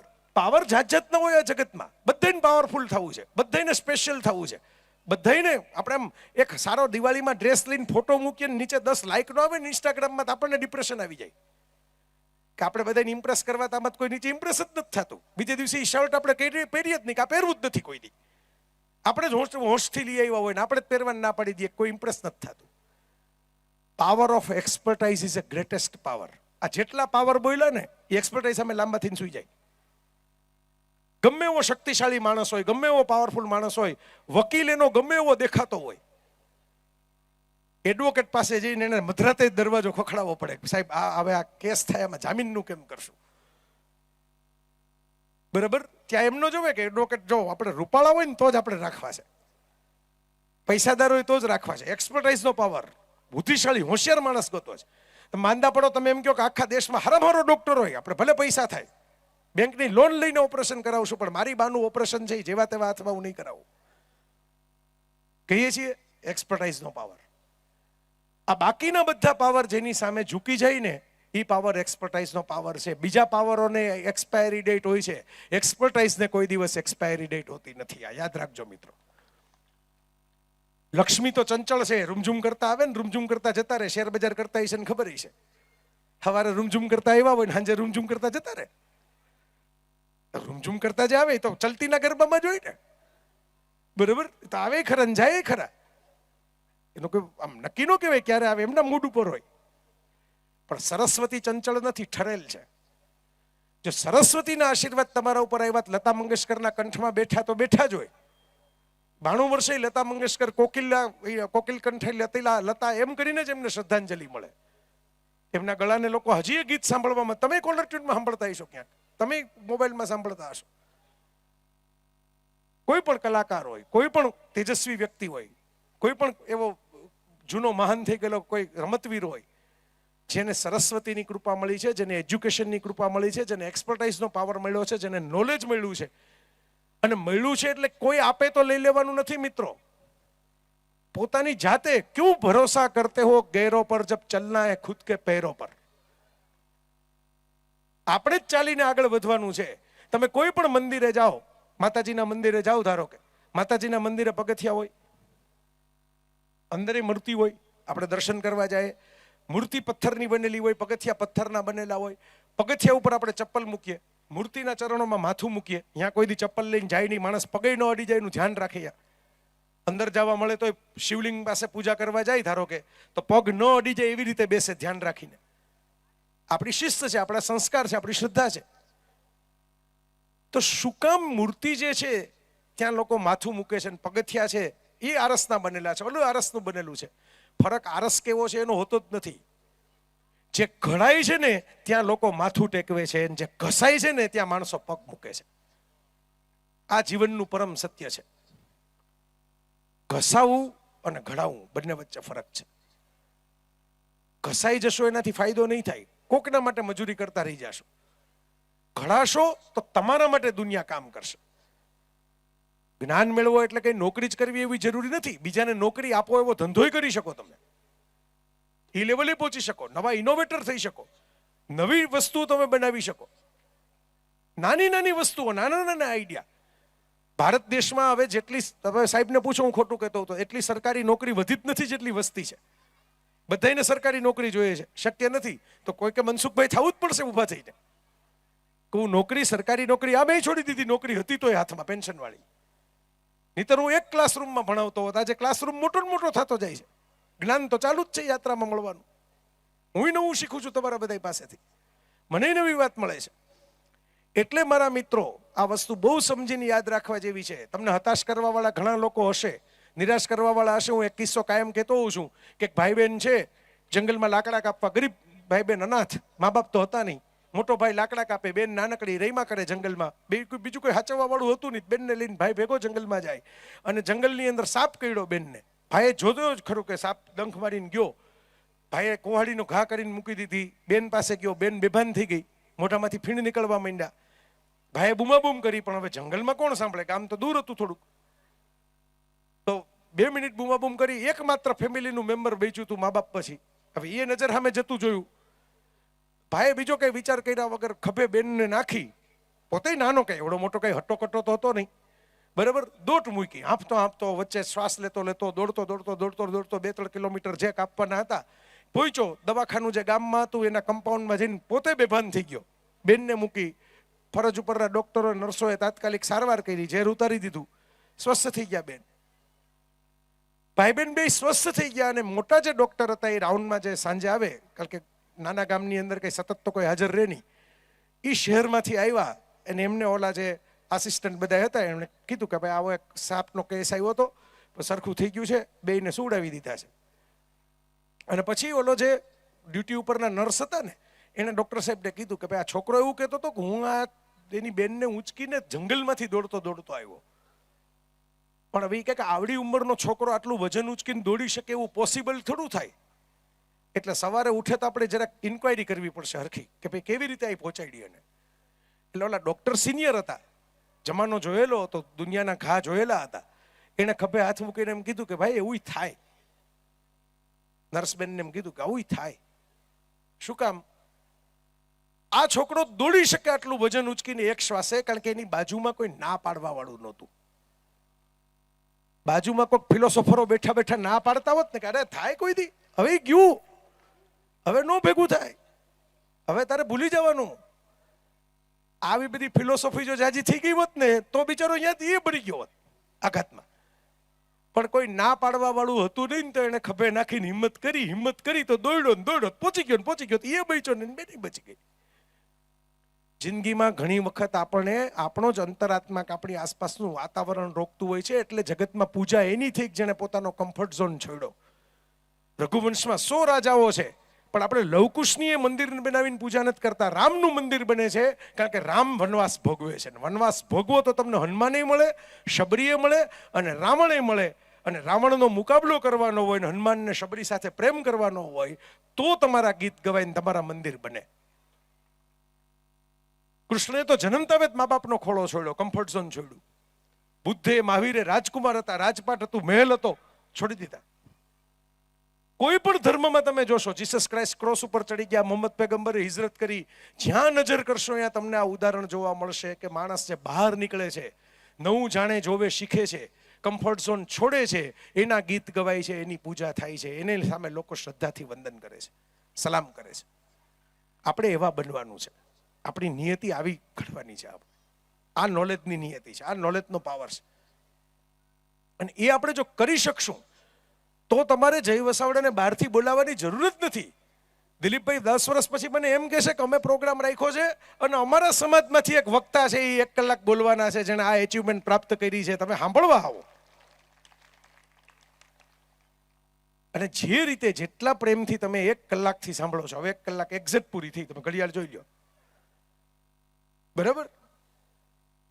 સાચું ખોટું કહેતો બન ગયો, શરૂ કર્યું ત્યારથી, બરાબર? 1 કલાક એક્ઝેક્ટ થઈ, જેનો મેં પ્રોમિસ હોય, બરાબર? પછી મને ખબર હોય ને, આમ ઘણી વાર આપણે તો આમ મોટો જગ લઈને આવ્યા હોય. ઘણા લગ્નમાં આવું પેલા પીરસવા વાળા હતા ને એમાં થતું, બુફેમાં આવું નથી થતું. એક ગ્લાસ તૈયાર જ પડ્યા હોય, પેલા ઓલા જગ લઈને નીકળતા, દાળના કમંડળ લઈને નીકળતા. પછી કમંડળમાં તો બધી દાળ વધારે ભરેલી હોય પણ વાટકાની સાઈઝ જોવી પડે ને. શીખાવ પીરસવા વાળો હોય ને આખું કમંડળ ઠાલવી નાખે પેલી જ થાળીમાં. એમ જ્ઞાન એને કહેવાય જે પચે, પછી એનો અપચો થઈ જાય, કાં તો બહુ જાજુ ખવાઈ ગયું, પછી જાજુ ખવાઈ ગયા પછી ખાટા ઓટકાર આવે. એટલે તમને પચે, ફાવે, પેટમાં ઉતરે, એનું લોહી થાય એટલું જ જ્ઞાન મારે દેવાનું હોય. એનાથી વધારે તો પછી હવે વેબ સિરીઝમાં હાલે છે સીઝન 2 કરશું આપણે, બરાબર? પણ 3-4 મહત્વની નાની નાની વાત તમને કહી દઉં. એક ટબુડી વધારે દઈ દઉં, આખો જગ નહીં ઠલવું, ચિંતા કરો બા, ટબુડી જ ખાલી નાનકડી. તો જી આ સાત્વિક છે એટલે પચી જશે, વાંધો નહીં આવે, સાચી વાત છે, ખાટા ઓટકાર નહીં આવે. પણ આમાંથી આ તો વાત દાદાએ કરી, પચી જશે એટલે મને યાદ આવ્યું, ઘણીવાર ઘણા લોકોને આ તો કંઈ ભણવામાં નહીં, જીવનમાં એવું થતું હોય છે, કુટુંબ જીવનમાં થતું હોય, ઓફિસમાં થતું હોય, નોકરી ધંધામાં થતું હોય. માણસ આખો દિવસ કંઈ બધું પોઝિટિવ જ ન થાય કોઈ ના હારે. મહાવીર સ્વામી તપસ્યા કરવા જંગલમાં બેઠા હતા, કપડે છોડી દીધા હતા, દિગંબર અવસ્થામાં બેઠા હતા, લોકો કાનમાં કાંટા પોકી ગયા. સમાજમાં તો જાત જાતના તત્વો આટા મારતા હોય. કૃષ્ણ હોય એમ કંસાઈ હોય, સળી કરવા વાળા હોય, માથાકૂટ કરવા વાળા હોય, અપમાન કરવા વાળા હોય, ખોટું કહેવા વાળા હોય. હું તો ઘણી વાર હસતા હસતા કહું જ છું, તમને કોક એમ કહે ને કે તમે નકામા છો, નબળા છો, ફેલ છો, આમ છો ને તેમ છો, તો જવાબ નહીં આપવાનો, સ્માઇલ કરીને હાલતા થઈ જવાનું, બરાબર? 5 વર્ષે 10 વર્ષે તમારી પોઝિશન, તમારી પર્સનાલિટી, તમારો પાવર, જરૂરી નથી કે તમે બધે અબજપતિ જ થાવ તો પાવર કહેવાય. તમે રંગોળી કરતા એવી શીખી જાઓ, 10 જણા રંગોળી જોઈને આવે, તમારા ઇન્સ્ટાગ્રામમાં વાયરલ તમારી રંગોળી થાય. તમે રસોઈ કંઈક એવી કરતા હો, 5 જણા એના માટે દુનિયામાં એમ કે ભાઈ ઓહો આમનો જાદુ જુઓ. કોઈ પણ કામ તમે એવું કંઈક સરસ રીતે કરો કે 10 વર્ષે તમે એમાં ડેવલપ થઈ ગયા હો. ઓલાએ બળતરા કરવામાં 10 વર્ષ કાઢ્યા છે, તમે ડેવલપ થવામાં 10 વર્ષ કાઢ્યા, એની બળતરા ડબલ થઈ જશે, કારણ કે એની તમે જે જોયા હતા એના કરતા પોઝિશન ઊંચી થઈ ગઈ. આપણી ખુશી જ દુનિયા સામેનું સૌથી મોટું વેર છે, આ યાદ રાખજો. જેટલા જલસામાં રહેશો, મોજમાં રહેશો, ને જલસાનો સાદો નિયમ છે, એકલો માણસ કોઈ દી જલસો કરી શકતો નથી. જલસો ભેગા થાય તો જ આવે. કોઈ જલસો એવો મને બતાવો કે જે સિંગલ માણસે એમને એકલા એકલા રૂમમાં બેહીને કર્યો હોય. બરાબર, એનો નિયમ જ છે. મહાભારતના અંતમાં સાહેબ યુધિષ્ઠિર કૃષ્ણને એમ કહે છે કે જેને મારે હું સિંહાસન ઉપર બેસું છું એ બતાવવાનું હતું, એ તો બધા કુરુક્ષેત્રમાં સૂઈ ગયા. દુર્યોધન જીવતો હોય, દુશાસન જીવતો હોય તો મજા છે ને અહીં બેસવાની. એ તો બધા મૃત્યુને પ્રાપ્ત થઈ ગયા, કર્ણ બર્ણ બધા જતા રહ્યા. હવે જેને દેખાડવાનું હતું આ ધૃતરાષ્ટ્ર અંત છે ને ગાંધારીએ પાટો બાંધેલો છે, હવે કોને દેખાડવું કે અમે સિંહાસને બેઠા? જોજો, ઇમ્પ્રેશન પાડવા માટે પબ્લિક જોઈએ, એકલા એકલા તો એની મજા નથી. એવોર્ડ મળે એની મજા નથી, તાળીઓ ગુંજે એની મજા છે. 5 જણાને આપણે મેસેજ કરીએ ને આમાં વાવા વાવાના જવાબ આવે એની મજા છે. તો ભેગા તો થવું જ પડશે, ભાવ તો રહેવો જ પડશે. એટલે જલસો એવો કરવાનો કે જે ગોવર્ધન પર્વત ઉચકીને કૃષ્ણએ કર્યો કે આપણે ભલે ભજન ઉચકીએ પણ છાયડો બધાને મળવો જોઈએ, આરામ બધાને મળવો જોઈએ, રક્ષણ બધાને મળવું જોઈએ, તો જ લાંબુ ટકશો. રતન તાતાનું વાક્ય છે, મને બહુ ગમે છે, હું ઘણીવાર બોલું છું કે તમારે ઝડપથી ચાલવું હોય તો એકલા ચાલો, પણ તમારે દૂર સુધી જવું હોય તો બધાને ભેગા લઈને ચાલો. એકલો માણસ ઝડપથી જ ચાલી શકે હંમેશા, નિયમ છે, પોતાની સ્પીડ પોતે જ મેન્ટેન કરે, ક્યાંય રોકાય નહીં. પણ ભેગા ચાલીને તમે સંઘ કાઢીને નીકળો છો હમણાં તમને ખબર પડે. કોક કે મારે પાણી પીવું છે, કોક કે મારે હવે તો ચલાશે જ નહીં, મારે પગે ગોટલા ચડી ગયા. બરાબર, કોક કે હવે જયમાં સિવાય તો આપણે એક ડગલું નહીં વધી શકીએ. તમારે બધાને હાચવતા કોકને ફોસલાવાય પડે કે હવે અડધી કલાક પછી, બરાબર, કોકને તેડી લેવા પડે, કોકની વ્યવસ્થા કરવી પડે. પણ એ લાંબા ચાલી શકે. એકલા ચાલનારા માણસ છે એ બીજા ઉપર અસર ન કરી શકે, પણ ભેગા લઈને ચાલનારા માણસોને દુનિયા એના ગયા પછી એ યાદ કરે, એ એના મનમાં ચાલતા હોય. એટલે મારા મિત્રો, જીવનમાં કામ લાગે એવી વાત કરું છું નાનકડી. એવું નથી ખાલી વિદ્યાર્થીઓને જ લગતી છે, જેટલા બેઠા છે પરિવારને લગતી છે. તમને મને બધાને રોજ નેગેટિવિટીના અનુભવ કંઈક કંઈક તો થાય જ. તો શરીરમાં ભગવાને કેવી રચના કરી છે, પોષણ બધું ખેંચાઈ જાય, ગ્લુકોઝ બધું ખેંચાઈ જાય, એનર્જી કેલરી બધું બની જાય. તમે કાંઈ પણ ખાઓ પછી જે કચરો હોય એ બધો સવારે સાફ થઈ જાય. સાદી વાત છે. મેં તો એક મારું પુસ્તક લખ્યું, એમાં છેલ્લા પાને લખ્યું હતું જીવનની સુખની 2 ચાવી છે, ખડખડાટ અને ઘસઘસાટ. ઘસઘસાટ સુવે ને ખડખડાટ હશે એ સુખી. બરોબર. તો એક દાદા મને મુંબઈમાં મળ્યા હતા, કાર્યક્રમના આયોજક હતા અમારા. તો એ મને કહે કે ત્રીજી ચાવી તમને નથી ખબર, તમારી હજી ઉંમર નથી. સવારે સડસડાટ પેટ સાફ આવે એ પણ સુખની ચાવી છે. ખડખડાટ ને ઘસઘસાટ પછી સડસડાટ. આ ભગવાને વ્યવસ્થા કરી છે. નો આવે તો આપણને મજા ન આવે આખોથી. બરોબર. અને કિડનીના રોગ હોય, તમને ખબર છે, ડાયાલિસિસ મશીન હોય, અંદર કચરો ભેગો થઈ ગયો હોય, ડાયાલિસિસ થી બહારનો કાઢો તો માણસ અંદરના ઝેરથી મરી જાય. તો મિત્રો, ઉપરવાળાએ નેગેટિવિટીનું ઝેર જેટલું છે એટલું પ્રોસેસ કરીને બહાર કાઢવા માટેની કુદરતી વ્યવસ્થા કરી છે કે કામની વસ્તુ અંદર રહી જાય. તમે કેરી ખાઓ તો એના છોતરા બધા બહાર ફેંકાઈ જાય સવારે, બરાબર. એના રસમાંથી જેટલો ગ્લુકોઝ ને એનર્જી મેળવવાની હતી એ અંદર રહી જાય, હેમોગ્લોબિન બનવાના હતા એ બની જાય. આટલું જ્ઞાન તો હવે કોવિડ પછી બધાને થઈ ગયું છે. નહોતા આવડતા એવા શબ્દો બધાને આવડવા માંડ્યા અંગ્રેજીના. તમે જોજો, પરીક્ષામાં બધા હાર્ટની તૈયારી કરતા હતા, હૃદયને કેમ રાખવું, તો એક્ઝામ એવી ફેફસાની, તો ઓક્સિમીટર લઈને બધા બેસી ગયા. ઓક્સિજન 96 થાય છે કે નથી થતો, કાર્ડિયોગ્રામમાંથી ઓક્સિમીટરમાં આવી ગયા. તો મારા મિત્રો, વડીલો, બહેનો, ભાઈઓ, બાળકો, બધા યાદ રાખજો, શરીર જેમ નેગેટિવિટી 48 કલાકમાં ફ્લશ કરે છે ને પોઝિટિવિટી હાચવીને રાખી દે છે, કેલરી રાખી દે છે, એનર્જી રાખી દે છે, બાકીનું કાઢી નાખે છે, એમ જીવનના કડવા અનુભવો, અપમાનો, નબળી વાતો, ખોટી વાતો, નેગેટિવ વાતો, વ્યસનો, જુગાર, કાંઈ પણ ટેવ પડી ગઈ હોય એને ફ્લશ કરીને કાઢી નાખો ને સારી વસ્તુઓ સાચવીને રાખો, તો હેલ્થ સારી રહેશે, વેલ્થ સારી રહેશે. બાકી કમાવામાં જેટલી વાર લાગે એટલી કોઈ દી ગુમાવવામાં લાગતી નથી. આ છેલ્લી વાતોમાં એટલે હું આ મૂકું છું કે આ બાકીનું ભૂલાઈ જાય તો આ ન ભૂલાવવું જોઈએ. તમે વોટર પાર્કમાં ઉપર જાઓ ને એમાં 10 મિનિટ થાય. બહાર નીકળો, હાલો, સીડી લગી જાઓ, લાઈનમાં ઉભા રહ્યો, સીડી ચડો, ભૂસકો મારવામાં તો 10 સેકન્ડ થાય. એમ કરોડ રૂપિયા કમાવામાં તમને છે ને 10 વર્ષ લાગી શકે. કરોડ રૂપિયા ઉડાડવામાં તમને 10 મિનિટ જ થાય. ઓનલાઈન ગેમિંગની એપ્લિકેશનમાં જામી જાઓ, બરાબર, કરોડ ઉડી જાય 10 મિનિટમાં, 10 વર્ષમાં ભેગા કરેલા.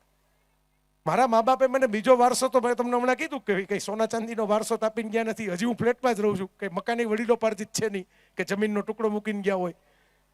પણ મને એક સૌથી મોટો વારસો આપ્યો ને, તો મેં કીધું એમ વાંચન આપ્યું એ તો તમને ખબર છે, પણ એનાથી એ મોટો એક વારસો આપ્યો, વ્યસન ન આપ્યું.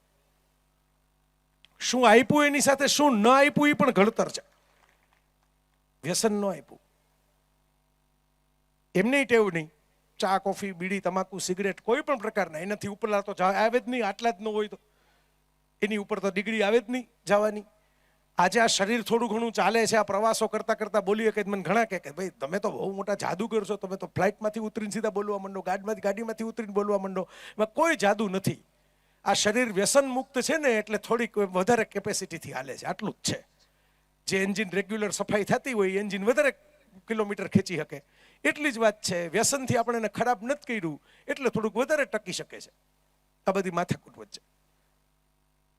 તો મારા મિત્રો, આ પણ ધ્યાન રાખજો, શું મેળવવું એની સાથે શું છોડવું. થોડુંક છોડવું પડે. બધાને જલસા કરવા છે, બધાને પાર્ટી કરવી છે, મને કરવી છે, પણ મફત થોડી થઈ કોઈ પાર્ટી. ખિસ્સામાં રૂપિયા ગણીને આપવા પડે દરેક જલસા માટે, બરાબર. પ્લેનમાં ઉડો, ફોટા પાડો લોકોને સારા લાગે, પણ પ્લેનની ટિકિટના ભાવ કયો તો સારા નથી લાગતા કોઈને. તો કોઈ પાર્ટી મફત નથી, દરેકનું મૂલ્ય ચૂકવવું પડશે. તમારે ઘડતર કરવું હશે, શિક્ષણ મેળવવું હશે, જ્ઞાન મેળવવું હશે, ડેવલપમેન્ટ કરવું હશે, ક્યાંક વળતર ચૂકવવું પડશે. પણ એટલું યાદ રાખજો મિત્રો કે જો પાયા હે ઉસકો યાદ કર, જો ખોયા ઉસકી ન ફરિયાદ કર. મળ્યું છે એનો મહોત્સવ કરજો, જતું રહ્યું એની પાછળ અફસોસ ન કરતા, તો સુખી થશો. માણસો શું કરે, જતું રહ્યું એમાં એટલા બધા માથા પછાડે છે ને કે જે મળ્યું છે ને એને માણવાનું ભૂલી જાય છે. મળ્યું છે એ આપણું છે ને, એનો મહોત્સવ બનાવો, એને આનંદ કરો, એને ડેવલપ કરો. કોઈ શું કરે છે એ જોવાને બદલે આપણે શું કરી શકીએ છીએ એના ઉપર ફોકસ કરો. એ સૌથી અગત્યની વાત છે. અને એટલે મારી પ્રિય પંક્તિઓ, મારી બહુ ગમતી પંક્તિઓ, જબ તક ન સફલ હો નીંદ ચैन की त्यागो तुम, संघर्ष का मैदान छोड़ के मत भागो तुम, कुछ किए बिना ही कभी जय जयकार नहीं होती, कोशिश करने वालों की कभी हार नहीं होती. કંઈ પણ મને તમે એમ કહો કે ગોળ રોટલી બનાવો તો મારાથી નહીં થાય. જેણે એની પ્રેક્ટિસ કરી છે એ આસાનીથી હમણાં અહીં જો કેટલા બેઠા છે, ફટાફટ ફૂલકા ઉતારીને આપશે, ફોન ઉપર વાત કરતા કરતા ઉતારશે, સિરિયલ જોતા જોતા ઉતારશે, બરાબર. ન આવડતું હોય તો એનો એક જ રસ્તો છે, પ્રેક્ટિસ કરો. પ્રેક્ટિસમાં બધો જાદુ છુપાયેલો છે. ડિસિપ્લિનથી પ્રેક્ટિસ કરો તો રોટલી ગોળાઈ થાય ને ફૂલકાઈ થાય. એમની પ્રેક્ટિસ કરી છે. અમારા ગોપાલે ગાડી હલાવવાની પ્રેક્ટિસ કરી છે. મારી ભેગો 15 વર્ષથી છે. હું તો હુઈ જાઉં ગાડીમાં. દિલીપભાઈ ફોન આવ્યો, મેં કીધું હું તો હુતો હતો ગાડીમાં. કારણ કે જેને પ્રેક્ટિસ કરી છે એને આવડે છે. મને ગાડીનું સ્ટીયરિંગ આપે, ગાડીની માલિકી મારા નામે છે, બરાબર, બિલ મારા નામે ફાટેલું છે. મને સ્ટીયરિંગ આપો ન હાલે આવી રીતે, બીજા બધા ઉઠી જાય છે હુતા હોય. તો મારા મિત્રો, આત્મવિશ્વાસ એમને એમ નહીં આવે. અનુભવ કરશો તો આત્મવિશ્વાસ આવશે. પહેલા તપસ્યા કરવી પડશે, પહેલા ધીરજ રાખીને તમારે ઊંડા ઉતરવું પડશે, પ્રેક્ટિસ કરવી પડશે. એકવાર તમે પ્રેક્ટિસ કરો એ ખાનગીમ કરો, પણ જાહેરમાં બાબા રામદેવ પેટ હલાવે ને રિતિક રોશન કમર હલાવે, બે એક જ સાલમાં આવ્યા હતા. યાદ કરો, એક જ સાલમાં એન્ટ્રી થઈ બેની. એકે કમર હલાવીને સ્ટારડમ મેળવી લીધું ને કે પેટ હલાવીને મેળવી લીધું. પણ આપણે જોવા નહોતા ગયા કે એ કમર હલતી હતી ત્યારે એ કેટલી પ્રેક્ટિસ કરીને, પેટ હલતું હતું એની કેટલી પ્રેક્ટિસ કરી. પછી એ બેની જેમ જે હલાવા ગયા ને એમાંથી અડધા ઓર્થોપેડિક હોસ્પિટલમાં જતા રહ્યા. નથી રિતિક જેવી કમર હલતી આપણી, નથી બાબા રામદેવ જેવું પેટ હલતું. તો સૌથી મહત્વની વાત આ છે કે તમારા મનનો સંકલ્પ મજબૂત રાખજો. આજની છેલ્લી વાત કરીને હું સમાપન કરું છું. કારણ કે જીવદયામાં માનવું એ પણ અમારા બધાનો ફરજ છે, બરાબર. માણસોને ભૂખા રાખીને પછી હુડાવી દેવા એનો તો મતલબ નથી. રાંધા ધાન રજડી પડે એના જેવું થાય, વક્તાઓને આપાપ લાગે. એટલે નાનકડી જ વાત છે. અનુપમ ખેર અમિતાભ બચ્ચન આખરી રાસ્તાનું શૂટિંગ કરતો તો તેને મળવા ગયો. અનુપમ ખેરે જિંદગીમાં અમિતાભ બચ્ચનને પહેલી વાર મળવાનું હતું. અમિતાભ આખરી રાસ્તા પિક્ચર જેણે જોયું હશે એમાં એનો મેકઅપ હતો. એ જમાનામાં દાઢી નહોતો રાખતો, દાઢી ચોંટાડેલી, માથે શાલ, સ્વેટર ઉપર શાલ. ડેવિડ નામનું એક કેરેક્ટર હતું, બદલો લેવા માટે નીકળે છે, ગોળ ચશ્મા, ફૂલ મેકઅપ સાથે બેઠો હતો. ત્યારે આજની જેમ એસીના જમાના નહોતા, હવે તો સ્કૂલો એસી થઈ ગઈ, બાથરૂમે એસી થઈ ગયા. ત્યારે તો એસીના જમાના નહોતા, લાઇટ જતી રહી, પરસેવે રેપ જેપ બધાય. અનુપમ ખેર કુર્તો પહેરીને ઊભો હતો એટલે એને તો ઓછી ગરમી લાગે, પણ બચ્ચન તો શાલ સાથે, મેકઅપ સાથે. એટલે પહેલી મુલાકાતમાં જે વાત કરવી હતી ને અનુપમભાઈ ભૂલી ગયા. મૂળ તો તૈયારી કરીને આવ્યા હતા કે આપણે બચ્ચન સાહેબને કહેશું કે હું એક્ટર છું, મેં સારાંશ પિક્ચરમાં એવોર્ડ મળ્યો હતો ને તમે મને ઓળખતા જશો ને. એ બધું ભૂલાઈ ગયું. એક જ સવાલ એનાથી પૂછાણો કે આપકો ગરમી નહીં લગતી? કારણ કે ગરમી એટલી હતી કે મોઢામાંથી નીકળી ગયું, ગરમી નહીં લગતી. અને અનુપમ ખેરે એમ કીધું છે કે અમિતાભ બચ્ચનના જવાબે મારી તકદીર બદલાવી નાખી. એટલે કદાચ આમાંથી એ કોકની બદલાઈ જાય એમ માનીને હું આ લોભ કરીને કહું છું. અમિતાભે એવો જવાબ લઈ ગયો, સોચતે હે તો લગતી હે, નહીં સોચતે તો નહીં લગતી. વિચારીએ બહુ ગરમી છે તો બહુ ગરમી લાગશે. બરાબર? આ તમે જો આપણા બધા યોગીઓ હિમાલયમાં એમાં બધા બેઠા હોય, મોટા ભાગના ઉપરનું કપડું પહેર્યું જ ન હોય. આપણે એમ થાય કે આપણે તો 3 સ્વેટર ચડાવીને ગયા છીએ, આ લોકો ખુલ્લા પગે બેઠા છે, ખુલ્લા શરીરે બેઠા છે. કારણ કે એમણે મન એટલું મજબૂત કરેલું હોય કે સોચતે હે તો લગતી હે. એ ઠંડીમાં એવું થાય, નહીં સોચતે તો નહીં લગતી. તો સંકલ્પમાં બહુ મોટી સિદ્ધિ છે. તમે સંકલ્પને મજબૂત કરશો તો સફળતા આપોઆપ તમારા પગમાં આવશે. કાવ્ય પંક્તિથી આપણે છૂટા પડીએ. મને બહુ ગમતો શેર છે કે પાઉં દલદલ में ही સહી જમાએ રખ. કાદવમાં પગ છે પણ કાદવમાં પગમાંથી બહાર કાઢવાનો રસ્તો શું? બહુ ઝડપથી દોડવા જાવ ને તો લપસી જાવ, ધીમે ધીમે ચાલવું પડે. પાઉં દલદલ में ही સહી જમાએ રખ, જમાવીને મૂકો, ધીમે ધીમે મૂકો. ગમે ત્યાં ફટકાબાજી ન કરવાની હોય, ક્યાંક ધીમું રમવું પડે, ક્યાંક પૂજારાઈ થવું પડે. બરાબર? પછી पांव दलदल में ही सही जमाए रख, मुसीबतों में हौसला टिकाए रख. कौन कहता है पानी को छलनी में भरा नहीं जा सकता? હમણાં આપણે આટલી રસોઈની વાત કરી, ચાણીમાં પાણી ભરીને આપો કોકને, કેવી રીતે આપશો? ચાણીમાં પાણી ભરાય? कौन कहता है पानी को छलनी में भरा नहीं जा सकता? बर्फ जमने तक धैर्य टिकाए रख. પાણીને ચાણીમાં ન ભરી શકો પણ બરફના ટુકડા ચાણીમાં ભરીને આપી શકો, એ ઓગળી ન જાય. પણ બરફ જામે ત્યાં લગી થોડીક તપસ્યા કરવી પડે, થોડુંક ધૈર્ય રાખવું પડે. આજે વાવેતર કરશો તો કાલ આંબો ઉગશે ને આંબો ઉગી ભેગી કેરી ખાવા જશો તો ખાટી નીકળશે ને કડક હશે. સમય કાઢશો તો પાકી મીઠી પૌષ્ટિક કેરી હાથમાં આવશે. તો આજે આપણે સંકલ્પ કરીએ કે 5 વર્ષમાં 10 વર્ષમાં સમાજમાંથી ખાલી ગ્રેજ્યુએટ જ નહીં, એ તો બહુ સારું સપનું છે કે બધા ગ્રેજ્યુએટ જ હોય, પણ ખાલી ગ્રેજ્યુએટ જ નહીં, એવા યુવક યુવતીઓ પેદા થાય કે જે બીજાને ગ્રેજ્યુએટ કરી શકે એ લેવલે પહોંચ્યા હોય પોતાના લાઈફમાં અને કરિયરમાં. Thank you. મારી પાસે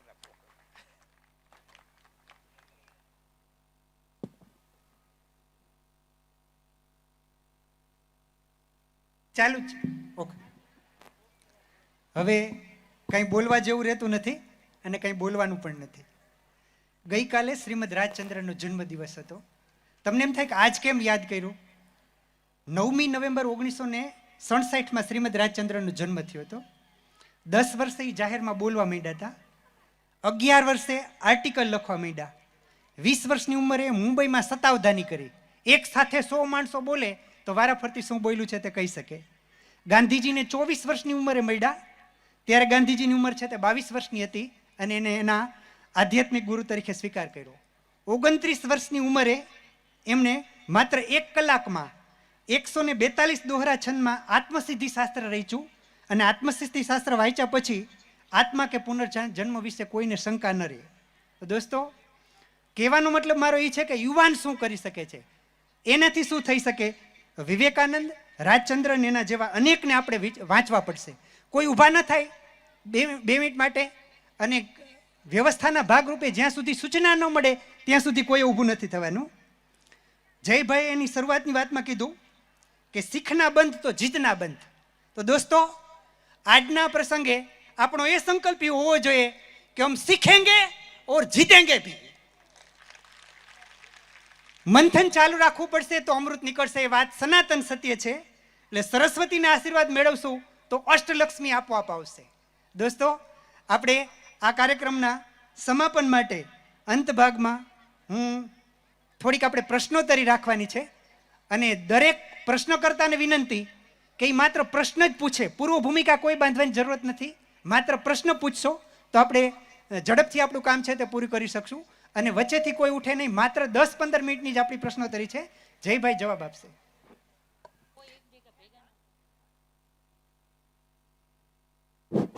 કોઈને કાંઈ પ્રશ્ન હોય તો હાથ અદર કરે. હા, એટલે હું અહીંથી કહી દઉં કે જે લોકોને પ્રશ્ન પૂછવો હોય હાથ આમ ઊંચો, આપણે સ્કૂલમાં કરતા એવી રીતે. બરોબર? ભાઈ તો ઊભા જ છે માઇક લઈને. અહીં છે બેન પાસે, બેન પાસે. આ બદલાતા સમયની તાસીર છે. જો ભાઈઓ કરતા પહેલો સવાલ બહેનોનો આવ્યો. આમાંથી હું ઘણી વાર હસતા હસતા કહેતો હોઉં છું, બેન સુધી માઇક પહોંચે એટલી વાર ભાઈ એક લીટી કહી દઉં કે કન્યા કેળવણીની તો બધા સમાજ ચિંતા કરે છે, પણ પછી કુમાર કેળવણી કરતા જાજો ભેગા ભેગી. રીતર થાશે શું કે કન્યાઓ કેળવાયેલી હશે ને કુમારો હશે નહીં સામે કેળવાયેલા. એટલે બેલેન્સ કરવા માટે આ બેય જરૂરી છે. એટલે હું અમારા મિત્રના બાપુજી છે ને, મિત્ર તો ફેલ થઈ ગયા હતા, એટલે એને ખીજાવત એ વખતે કહેતા હતા ને, એ મને યાદ આવી ગયું એમ કે જો એમ કે આ તો જો એટલે પાડોશમાં જે દીકરી રહેતી હતી કે ભાઈ એને કેટલા માર્ક આવ્યા ને તું જો આ રિઝલ્ટ લઈને આવ્યો, તો કે બાપુજી એને જોયા કરતો તો એમ જ રહી ગયું. એટલે કન્યા કેળવણી ને કુમાર કેળવણી બેયનું બેલેન્સ કરજો ભેગું. આપણે બધાને શિક્ષિત કરવા છે, બહેનોને તો કરવાના જ છે. એ તો માતાજી, આપણે માતાજીના નામે જ ભેગા થયા છીએ. ભારત જ સૌથી મોટો સંદેશ આપે છે કે સ્ત્રી શક્તિ છે. ઈશ્વર પણ સ્ત્રી હોઈ શકે, ઈશ્વર પુરુષ હોય એવા 12 ધર્મો કહે છે. બરાબર? એક ધર્મ જ એવો છે કે જે પુરુષની સાથે સ્ત્રી પણ હોઈ શકે એવું વાત કરે છે. એની ભારતનો ધર્મ છે, સનાતન ધર્મ છે. First of all, thank you very much, sir. It's a great honor to Thank hear you. you. My question is કે જ્યારે તમે જે કારકિર્દીની અંદર હોય અને સતત જ્યારે તમે ડાઉનફોલ જ જોતા હોય, એ ડાઉનફોલ સોશિયલી બી હોય, પર્સનલી એક્ઝામમાં જે રિઝલ્ટ આવે એનાથી પણ હોય, તો ત્યારે તમે તમારી જે એનર્જી હોય એને કઈ રીતના બકઅપ કરો every day when you are wake up? Good question. Thank you. સરસ વાત. કારણ કે આ બધાને ફેસ કરવાનું આવે. કોઈ જીવન ચકડોળ જેવું છે, એક ધારું તો કોઈનું રહેતું જ નથી. બરાબર? આપણે જે સફળ વ્યક્તિઓની વાત કરી હમણાં, મેં જેટલા નામ બોલ્યો આખા લેક્ચરમાં, બરાબર, એમાંના એક પણની લાઈફ એવી નથી કે જે સીધી લીટીમાં ચાલી હોય. આઈન્સ્ટાઈને એમનું વતન છોડીને જતું રહેવું પડ્યું હતું. જર્મનીમાં હતા ને હિટલરની માથાકૂટ ચાલતી હતી, છોડીને જતા રહ્યા. અબ્દુલ કલામ સાહેબ છે, એ છાપા વેચવા વાળી નોકરી કરતા, છાપાના ફેરિયા હતા, ત્યાંથી ધીરે ધીરે ડેવલપ થયા સાયન્ટિસ્ટ તરીકે. જેટલા મોટા ભગવાનોની તો આપણે વાત કરી કે કેવી ચેલેન્જ ફેસ કરવાની આવી. દરેક વ્યક્તિએ કંઈક ને કંઈક, અમિતાભ બચ્ચનને વચ્ચે દેવું થઈ ગયું હતું, આખું ઘર વેચાઈ જાય એવી હાલત હતી. બધાને કંઈક ફેસ કરવાનું આવ્યું છે. પણ દરેક એમાંથી બહાર નીકળ્યા છે. એ તમે જે પ્રશ્ન પૂછ્યો ને એનો જવાબ મેળવીને સૌથી પહેલું એ કે એનો એક શબ્દ છે ઓટો સજેશન. પોતાની જાતને જેટલી મજબૂત રાખવાની કે બહારની દુનિયાના બહુ તોફાનો આપણને નડે નહીં. જ્યારે આપણું બધું ધાર્યું ન નીકળતું હોય ત્યારે એક શબ્દ યાદ રાખો કે આ સમય પણ ચાલ્યો જશે. જે કૃષ્ણમૂર્તિ નામના બહુ મોટા ચિંતક થઈ ગયા ભારતના, એમને કોઈકે પૂછ્યું કે ભાઈ જીવનમાં સુખ અને દુઃખ બંને વચ્ચે સમતા કેમ રાખવી, એટલે એમણે હસતા હસતા એમ કીધું હતું કે તમે બ્રશ કરતા હો જે જગ્યાએ, કારણ કે એક જગ્યાએ એવી હોય કે રોજ સવારે ઉઠીને તમે જાઓ, બીજું બધું પછી શરૂ થાય, પેલા બ્રશ માણસ કરે. બ્રશ કરતા હો, ધારો કે અરીસો છે તો ત્યાં ચોંટાડીને એટલો આ વાક્ય રાખવું કે આ સમય પણ ચાલ્યો જશે. બહુ મોજમાં હો, બધું પાસા પોબાર પડતા હોય, પાર્ટી ચાલતી હોય, જલસો ચાલતો હોય, ધબધબાટી પૈસા આવતા હોય, સફળતા મળતી હોય, ત્યારે પણ આ વાક્ય વાંચી લેવું કે આ સમય પણ ચાલ્યો જશે. અને બહુ નબળાઓ, નિષ્ફળો, આ તમે કહો છો એમ કે ભાઈ એવી પરિસ્થિતિ ઊભી થઈ હોય કે જ્યારે પરીક્ષામાં પાસ ન થવાતું હોય, મુશ્કેલી, મહેનત કરતા હોય પણ પરિણામ ન મળતું હોય, ત્યારે પણ આ વાક્ય વાંચી લેવું કે આ સમય પણ ચાલ્યો જશે. કારણ કે સમયનું કામ જ ચાલવાનું છે. સમય કોઈનો રોકાયો જ નથી. કોઈની પાસે એવું રિમોટ કંટ્રોલ નથી જે સમયને પોઝનું બટન દબાવીને રોકી દે. હું એમ કહું કે મારે તો 8:30 વાગે ફોન કરવાનો છે, હું 8:30 દબાવી દઉં બટન, 8:30 એમને મળે, હું પૂરું કરીને ગાડીમાં બેસું ત્યાં લગી 8:30 જ વાગેલા રહેવા જોઈએ. એવું નહીં થાય. 9 થઈ જશે 8:30. આ સમય પણ ચાલ્યો જશે. એટલે એ ધૈર્ય રાખવાનું. પણ કેવું ધૈર્ય રાખવાનું? सपने वो नहीं होते जो रात को सोते वक्त आते हैं, सपने वो होते हैं जो दिन को चैन की नींद सोने नहीं देते. ધીરજ રાખવાની, પરિણામ મળે એના માટે, પણ તૈયારી ગુમાવવાની નહીં, તૈયારી ચાલુ રાખવાની. તમે જે પ્રિપેરેશન કરતા હો, તૈયારી કરતા હો, અર્જુનને વનવાસ મળ્યો, પાંડવોને વનવાસ મળ્યો તો 12 વર્ષનો, તો કૃષ્ણ એમ કીધું કે ભાઈ આ વનવાસને ભવિષ્યમાં યુદ્ધ થવાનું જ છે એમ માનીને ટ્રેનિંગ પીરિયડ તરીકે લ્યો. શસ્ત્રો ભેગા કરો, નવા લોકો સાથે ઓળખાણો ડેવલપ કરો, અલગ અલગ રાજાઓને મળો. 12 વર્ષ તમારે ઘરે જઈને સૂઈ નથી જવાનું કોઈ ગુફામાં જઈને કે ખાઈ પીને સૂઈ જાઓ. ટ્રેનિંગ ચાલુ રાખો તમારે, કે કુરુક્ષેત્રમાં જાઓ ત્યારે તમે યોદ્ધા તરીકે પ્રિપેર્ડ હો. તો જે સમય નથી આપણા હાથમાં, તમે સફળતા નહીં મેળવી શકો તાત્કાલિક, પણ તમે સફળતા માટેની તૈયારી ત્યારે રાખી શકશો. તો એક દિવસે જ્યારે તક આવશે ત્યારે તમે ચેમ્પિયન હશો. હમણાંનું જે ક્રિકેટનું દાખલો છે, વર્લ્ડ કપ વન ડેમાં હારી ગયા, T20 જીતી ગયા, પાછા ન્યુઝીલેન્ડ સામે હારી ગયા. કાર્ડિયોગ્રામ આમ જ હોય જીવતા માણસનો, હાર્ટનો. સીધી લીટીના તો જે ના હોય બીજા જોતા હોય. સીધી લીટીનો કાર્ડિયોગ્રામ છે જ નહીં લાઈફમાં. ઓકે, બીજો પ્રશ્ન આવી ગયો. સોરી, મને તેમ કે કોઈ પ્રશ્ન પૂછતું નથી, હું તો ખેંચે જાઉં. સોરી. તમારી દ્રષ્ટિએ જીવનની અંદર ભણતર અને ઘડતર શું મહત્વનું છે? વાહ, ભણતર એટલા માટે જરૂરી છે કે આવતીકાલની દુનિયામાં કોઈ આપણને મૂર્ખ ન બનાવી જાય, ગુલામ ન બનાવી જાય. જેની મેં ચોખવટ કરી કે હવે નવી ગુલામી આવી રહી છે. પહેલા ગુલામી શસ્ત્રોથી થતી હતી, હવે ગુલામી શસ્ત્રોથી નથી થતી, જ્ઞાનથી થાય છે. જેને ખબર છે અને જેને ખબર નથી, એ ભેદ મોટા મોટા રહેવાના, બીજા બધા ભેદ ઓછા થઈ જશે. કપડાં તો સરખા થઈ ગયા, ઇન્ટરનેટે બધાના હાથમાં મોબાઈલ સરખો આપી દીધો. તમે જુઓ, બધા પાસે સ્માર્ટફોન આવી ગયા, બધા પાસે નેટ આવી ગયું. પણ જેને આવડે છે એ બીજા નથી આવડતા એને નીચે રાખશે, આવડે છે એ ઉપર જતા રહેશે. એટલે એ ગુલામી જ આવી ગઈ. એની સામે ભણતર કામ કરે કે ભાઈ તમે જેટલું જ્ઞાન મેળવશો, ભણશો, એજ્યુકેશન લેશો. એજ્યુકેશન એટલે ખાલી ડિગ્રી નહીં, ખાલી પરીક્ષા પાસ કરવી એમ નહીં. વિષય અને વસ્તુ ઉપર, સબ્જેક્ટ ઉપર કમાન્ડ મેળવવો એ એજ્યુકેશન. પરીક્ષા પાસ, હમણાં કાલનો જ એક સમાચાર હું વાંચતો હતો, મોબાઈલમાં સમાચાર હતા. હિન્દીમાં 95 માર્ક લેવા વાળા વિદ્યાર્થીને રેલવેમાં નોકરી મળી. એક્ઝામમાં 95 માર્ક હિન્દીના પેપરમાં. અને કમ્પ્યુટર શબ્દ હિન્દીમાં લખી ન શકે, કમ્પ્યુટર. કોકે ફોટો પાડીને નાખી દીધો. હવે તો મોબાઈલને કારણે બધું ફટ કરતું ચડી જાય કે આ 95 માર્ક વાળા. માર્ક મહત્વના નથી, તમે ભણતરમાં કેટલા એક્સપર્ટ છે એ મહત્વનું છે. મેં પાવર ઓફ એક્સપર્ટાઇઝ કીધું, પાવર ઓફ ડિગ્રી નથી કીધું. એ ભણતર. હવે ભણતરનો ઉપયોગ તો નેગેટિવ થાય. ઓસામા બિન લાદેન ભણ્યો, એન્જિનિયર થયો, ટેકનોક્રેટ થયો. ટેકનોક્રેટ થઈને એને મગજ દોડાવ્યું કે વિમાનનો બોમ્બ બનાવી નાખીએ તો અમેરિકન બે ટાવર ઉડી જાય. આ ભણતર ખરું, પાક્કું ભણતર, એકદમ જોરદાર ભણતર, ક્રિએટિવ ભણતર, પણ છેલ્લે ત્રાસવાદી બનાવ્યો ભણતરે. ત્યાં ઘડતર નહોતું. ભણતર હતું પણ ઘડતર નહોતું.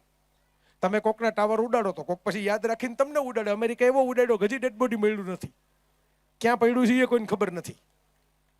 બરાબર, બીજા 4-5 ઉડી ગયા પછી. તો સમજો કે ભાઈ આ વસ્તુ ઘડતર નહોતું ને ભણતર હતું, એને કારણે બનેલી નિયતિ છે. જેનું ભણતરે હોય ને ઘડતરે હોય, પોતાના પૂતળા ઊંચા કરે, પોતાના ટાવર ઊંચા કરે, પોતાના દેશનું ગૌરવ ઊંચું કરે. એ કોકના ટાવર તોડવા માટે ન જાય. કોકના ટાવર તોડવામાં શક્તિ વેડપશો, પછી આખી જિંદગી ભાગતા ફરશો. આપણા ટાવર ઊંચા કરશો, કોક આવીને ફોટા પડાવશે તમારી યારે. બસ આટલું જ શીખવાનું છે. આ ઘડતર.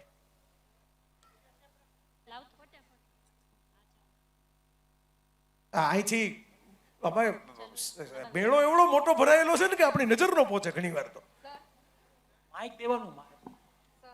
હા, બોલો. હાલ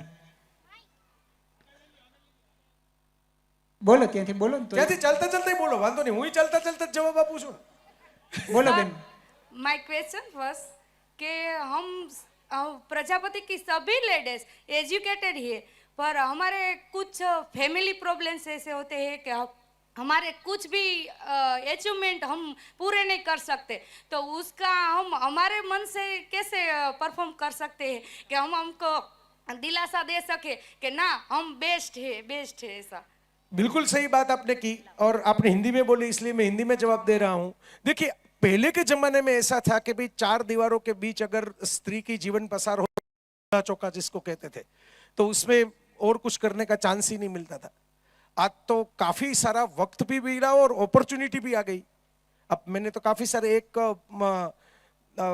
बुजुर्ग महिला थी कर्नाटक की, मैं नाम याद कर रहा हूँ लेकिन अभी नाम याद नहीं आ रहा, कर्नाटक के कोई गांव में, तो वो तो दादी बन गई थी और बाद में उन्होंने यूट्यूब चैनल शुरू किया उसका.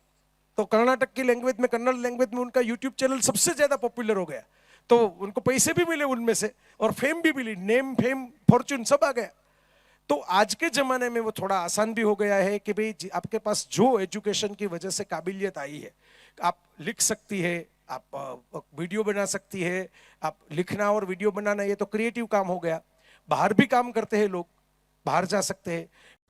ये भी कहना चाहूंगा कि भाई हम लड़कियों को पढ़ाते हैं, हम उनको अच्छी शिक्षा दिलाते हैं, अच्छा एजुकेशन और तालीम देते हैं, तो उस तालीम के एजुकेशन का अगर वो उपयोग करने का हम उनको मौका नहीं देंगे तो उसको पढ़ाने का तो मतलब नहीं, फिर तो इम्बैलेंस हो जाएगा। तो ये भी हमें सीखना है कि भाई आगे बढ़कर हमारी बहनें जो है, क्योंकि 50% सोसाइटी तो उनसे बनती है, कोई भी समाज हो 50% तो स्त्री होती है और परिवार भी उनसे ही बनता है। स्त्री के बगैर परिवार संपूर्ण होता नहीं, आगे की जनरेशन भी आती नहीं, क्योंकि जन्म देने की सुविधा जो है, जन्म देने का आशीर्वाद जो है वो तो माताओं को मिला है। तो समाज को भी ये समझना है, मैं समाज को भी अपील करूंगा कि ये बैलेंस रहना चाहिए। सिर्फ एजुकेशन की डिग्री कंकोत्री में आप लिख दी इसके लिए नहीं है, उसका उपयोग कैसे हो जीवन में। घर में भी आप उपयोग कर सकते हो, अपने बिजनेस में उपयोग कर सकते हो। घर में मैं एक छोटा सा उदाहरण देता हूँ, सीसीडी वाले जो भाई साहब थे, वीजी सिद्धार्थ, कॉफी डे, उनके ऊपर बहुत सारा कर्ज चढ़ गया, कर्ज उतारने की कोई उनकी कैपेसिटी नहीं रही थी, तो वो बड़े डिप्रेशन में आ गए और डिप्रेशन में उन्होंने सुसाइड कर लिया। आज आप अगर गूगल करके देखोगे तो सीसीडी कर्ज में नहीं है। क्यों कर्ज में नहीं है? उनकी वाइफ को मिली सीसीडी चलाने के लिए, वाइफ भी पढ़ी लिखी थी और उन्होंने थोड़े बहुत कटौती की, जो चल नहीं रहे थे ऐसे आउटलेट बंद कर दिए और सीसीडी को फिर से अपने पैरों पे खड़ा कर दिया। मानी सिद्धार्थ साहब ने अपने डिप्रेशन की बात शायद कोई पार्टनर, बिजनेस पार्टनर को की होगी, अगर लाइफ पार्टनर के साथ करते होगे तो वो अभी भी जिंदा होते और कंपनी भी चल रही होती। हेलो दया भाई, तो सिंपल सी बात है, अब हम पुरुषों को भी थोड़ा सीखना है कि हम थोड़े शेयर करें, थोड़ा बहुत जो हमारे पास एजुकेटेड वीमेन लाइफ में है तो उनके साथ मिलके काम करें। कुछ बातें उनसे भी सीखनी चाहिए, कुछ बात उनको भी सीखनी चाहिए, दोनों की बैलेंस से चलती है। हाँ, આગળનો પ્રશ્ન દયાભાઈનો ત્યાં આપો।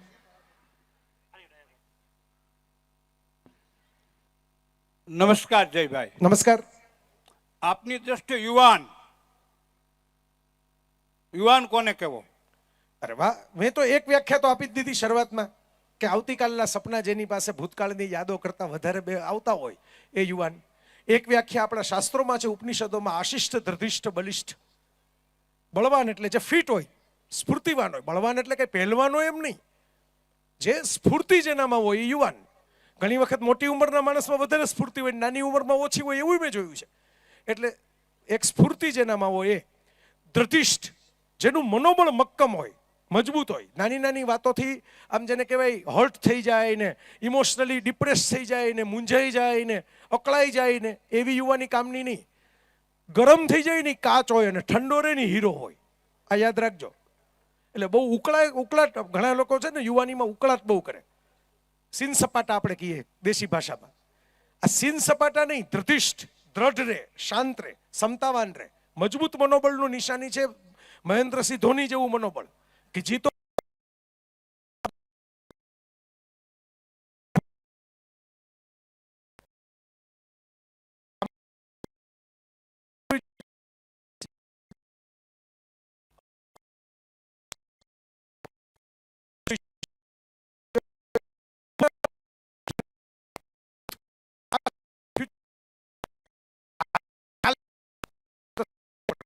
સવારે શરૂ કરશું।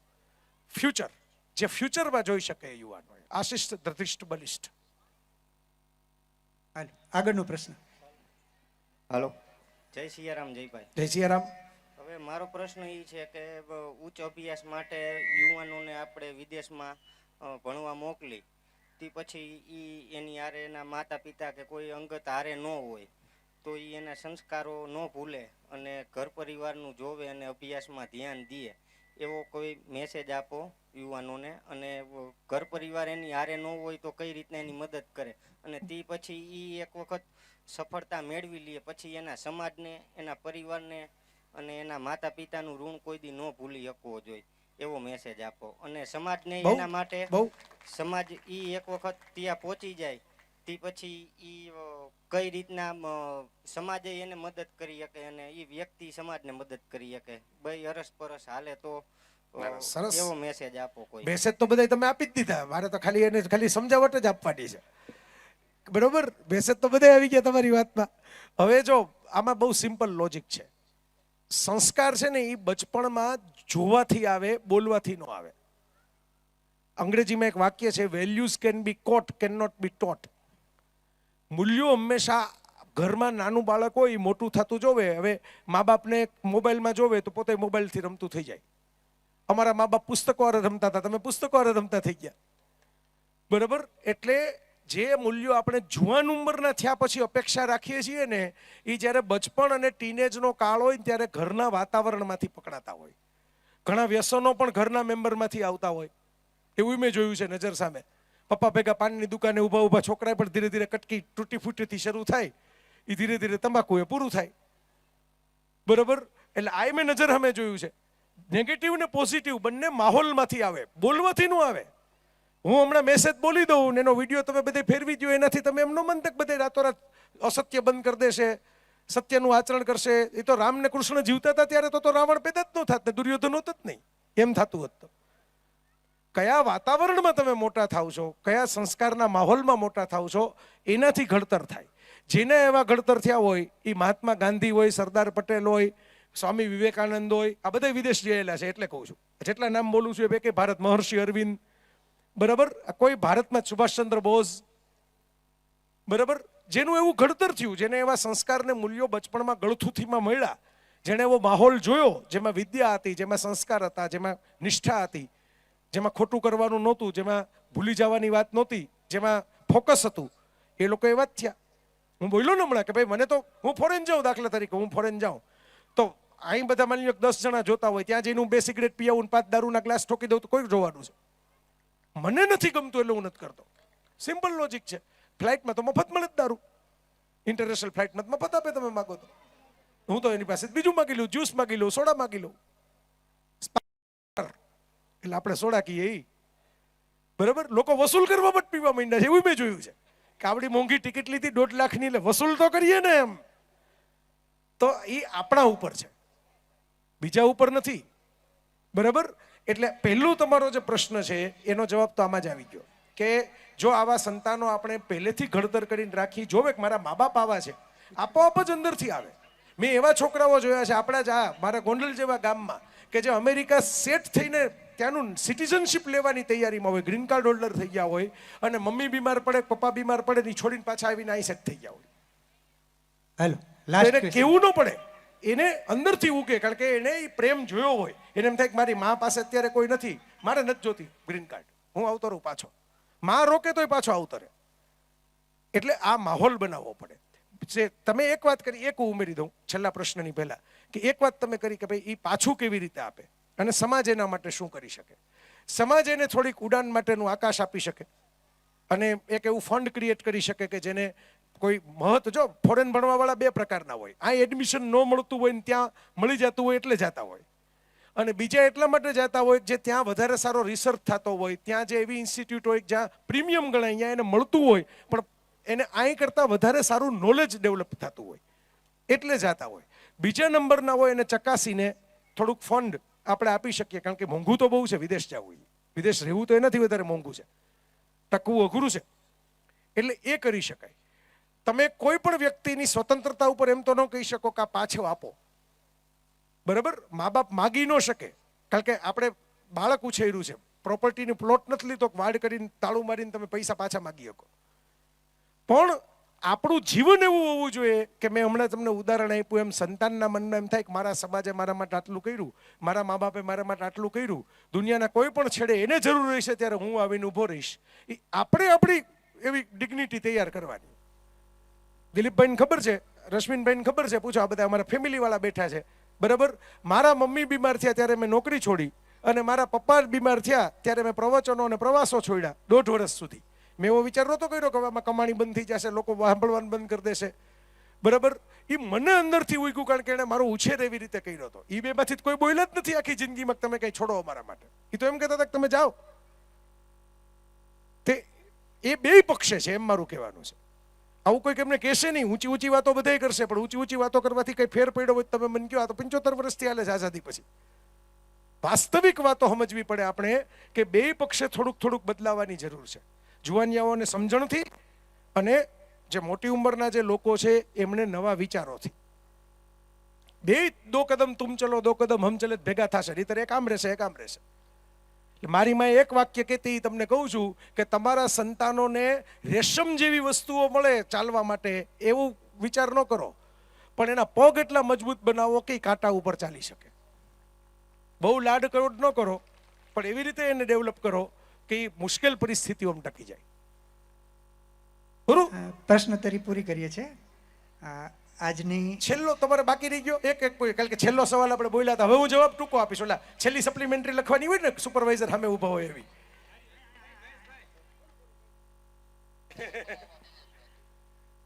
સમયનો બચાવ કરીએ ને આપણે, એટલે બોલો બોલો. જય ગુરુદેવ.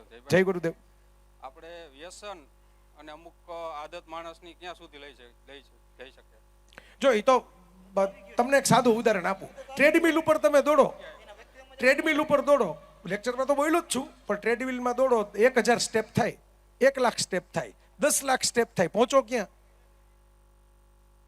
ઊભા તો અહીંયા જ છો ને. આમાં હું દોડવા માંડું, આમાં દોડું, જો તમને બતાવું ડેબો કરીને. બરાબર, તું ક્યાં પહોંચ્યો? ક્યાંય નથી પહોંચ્યો, અહીંયા જ ઊભો છું. આ વ્યસન. તમને એમ કહો કે મેં બહુ મોજ કરી ને બહુ કર્યું, તમારે આમાં તો ટ્રેડમિલ કરતા ઊંધું છે, ખિસ્સા ખાલી થવા માંડે. કોઈ વ્યસન મફત તો જગતનું કોઈ વ્યસન મફત નથી. બરાબર, એટલે ખિસ્સા ડાઉન થાય, પહોંચો ક્યાંય નહીં. બરાબર, તો ધ્યાન આટલું જ રાખવાનું કે એવી યાત્રા કરવાની કે જે યાત્રામાં તમે શક્તિ આપો તો ક્યાંક પહોંચીને બતાવો, જેમાં ખિસ્સામાં વજન વધે ઘટે નહીં. બરાબર, વ્યસન હોય છે. આમાંને વાંચનનું વ્યસન છે, આ બોલવાનું વ્યસન છે. બરાબર, ઘણા લખવાનું વ્યસન હોય, એવાય વ્યસન હોય, ગાવાના વ્યસન હોય. બરાબર, તો એવા બધા વ્યસન છે એ તમને ક્યાંક પહોંચાડે. ભીખુદાનભાઈ આખી જિંદગી કોઈ પ્રકારનું વ્યસન કર્યું નથી. ભીખુદાન ગઢવી એક પણ વ્યસન નહીં, એક બીડીએ નહીં. બરાબર, ભીખુદાનભાઈનું આજે કોઈ પણ સમાજમાં આદરથી નામ લેવાય. આખા ગુજરાતમાં પદ્મશ્રી મળ્યો જ છે. બરાબર, તો એ તમે વિચાર કરો, તમે આગળ પહોંચાડો. મેં એવાય લોકો જોયા છે એમના ફિલ્ડમાં, એમનાથી અડધી ઉંમરના ટેલેન્ટ જોરદાર હોય, વ્યસનમાં 5 વર્ષમાં ખોવાઈ જાય. બરાબર, તો આ તમે જોજો અને જાતે જ નક્કી કરજો. Thank you. ખૂબ ખૂબ આભાર.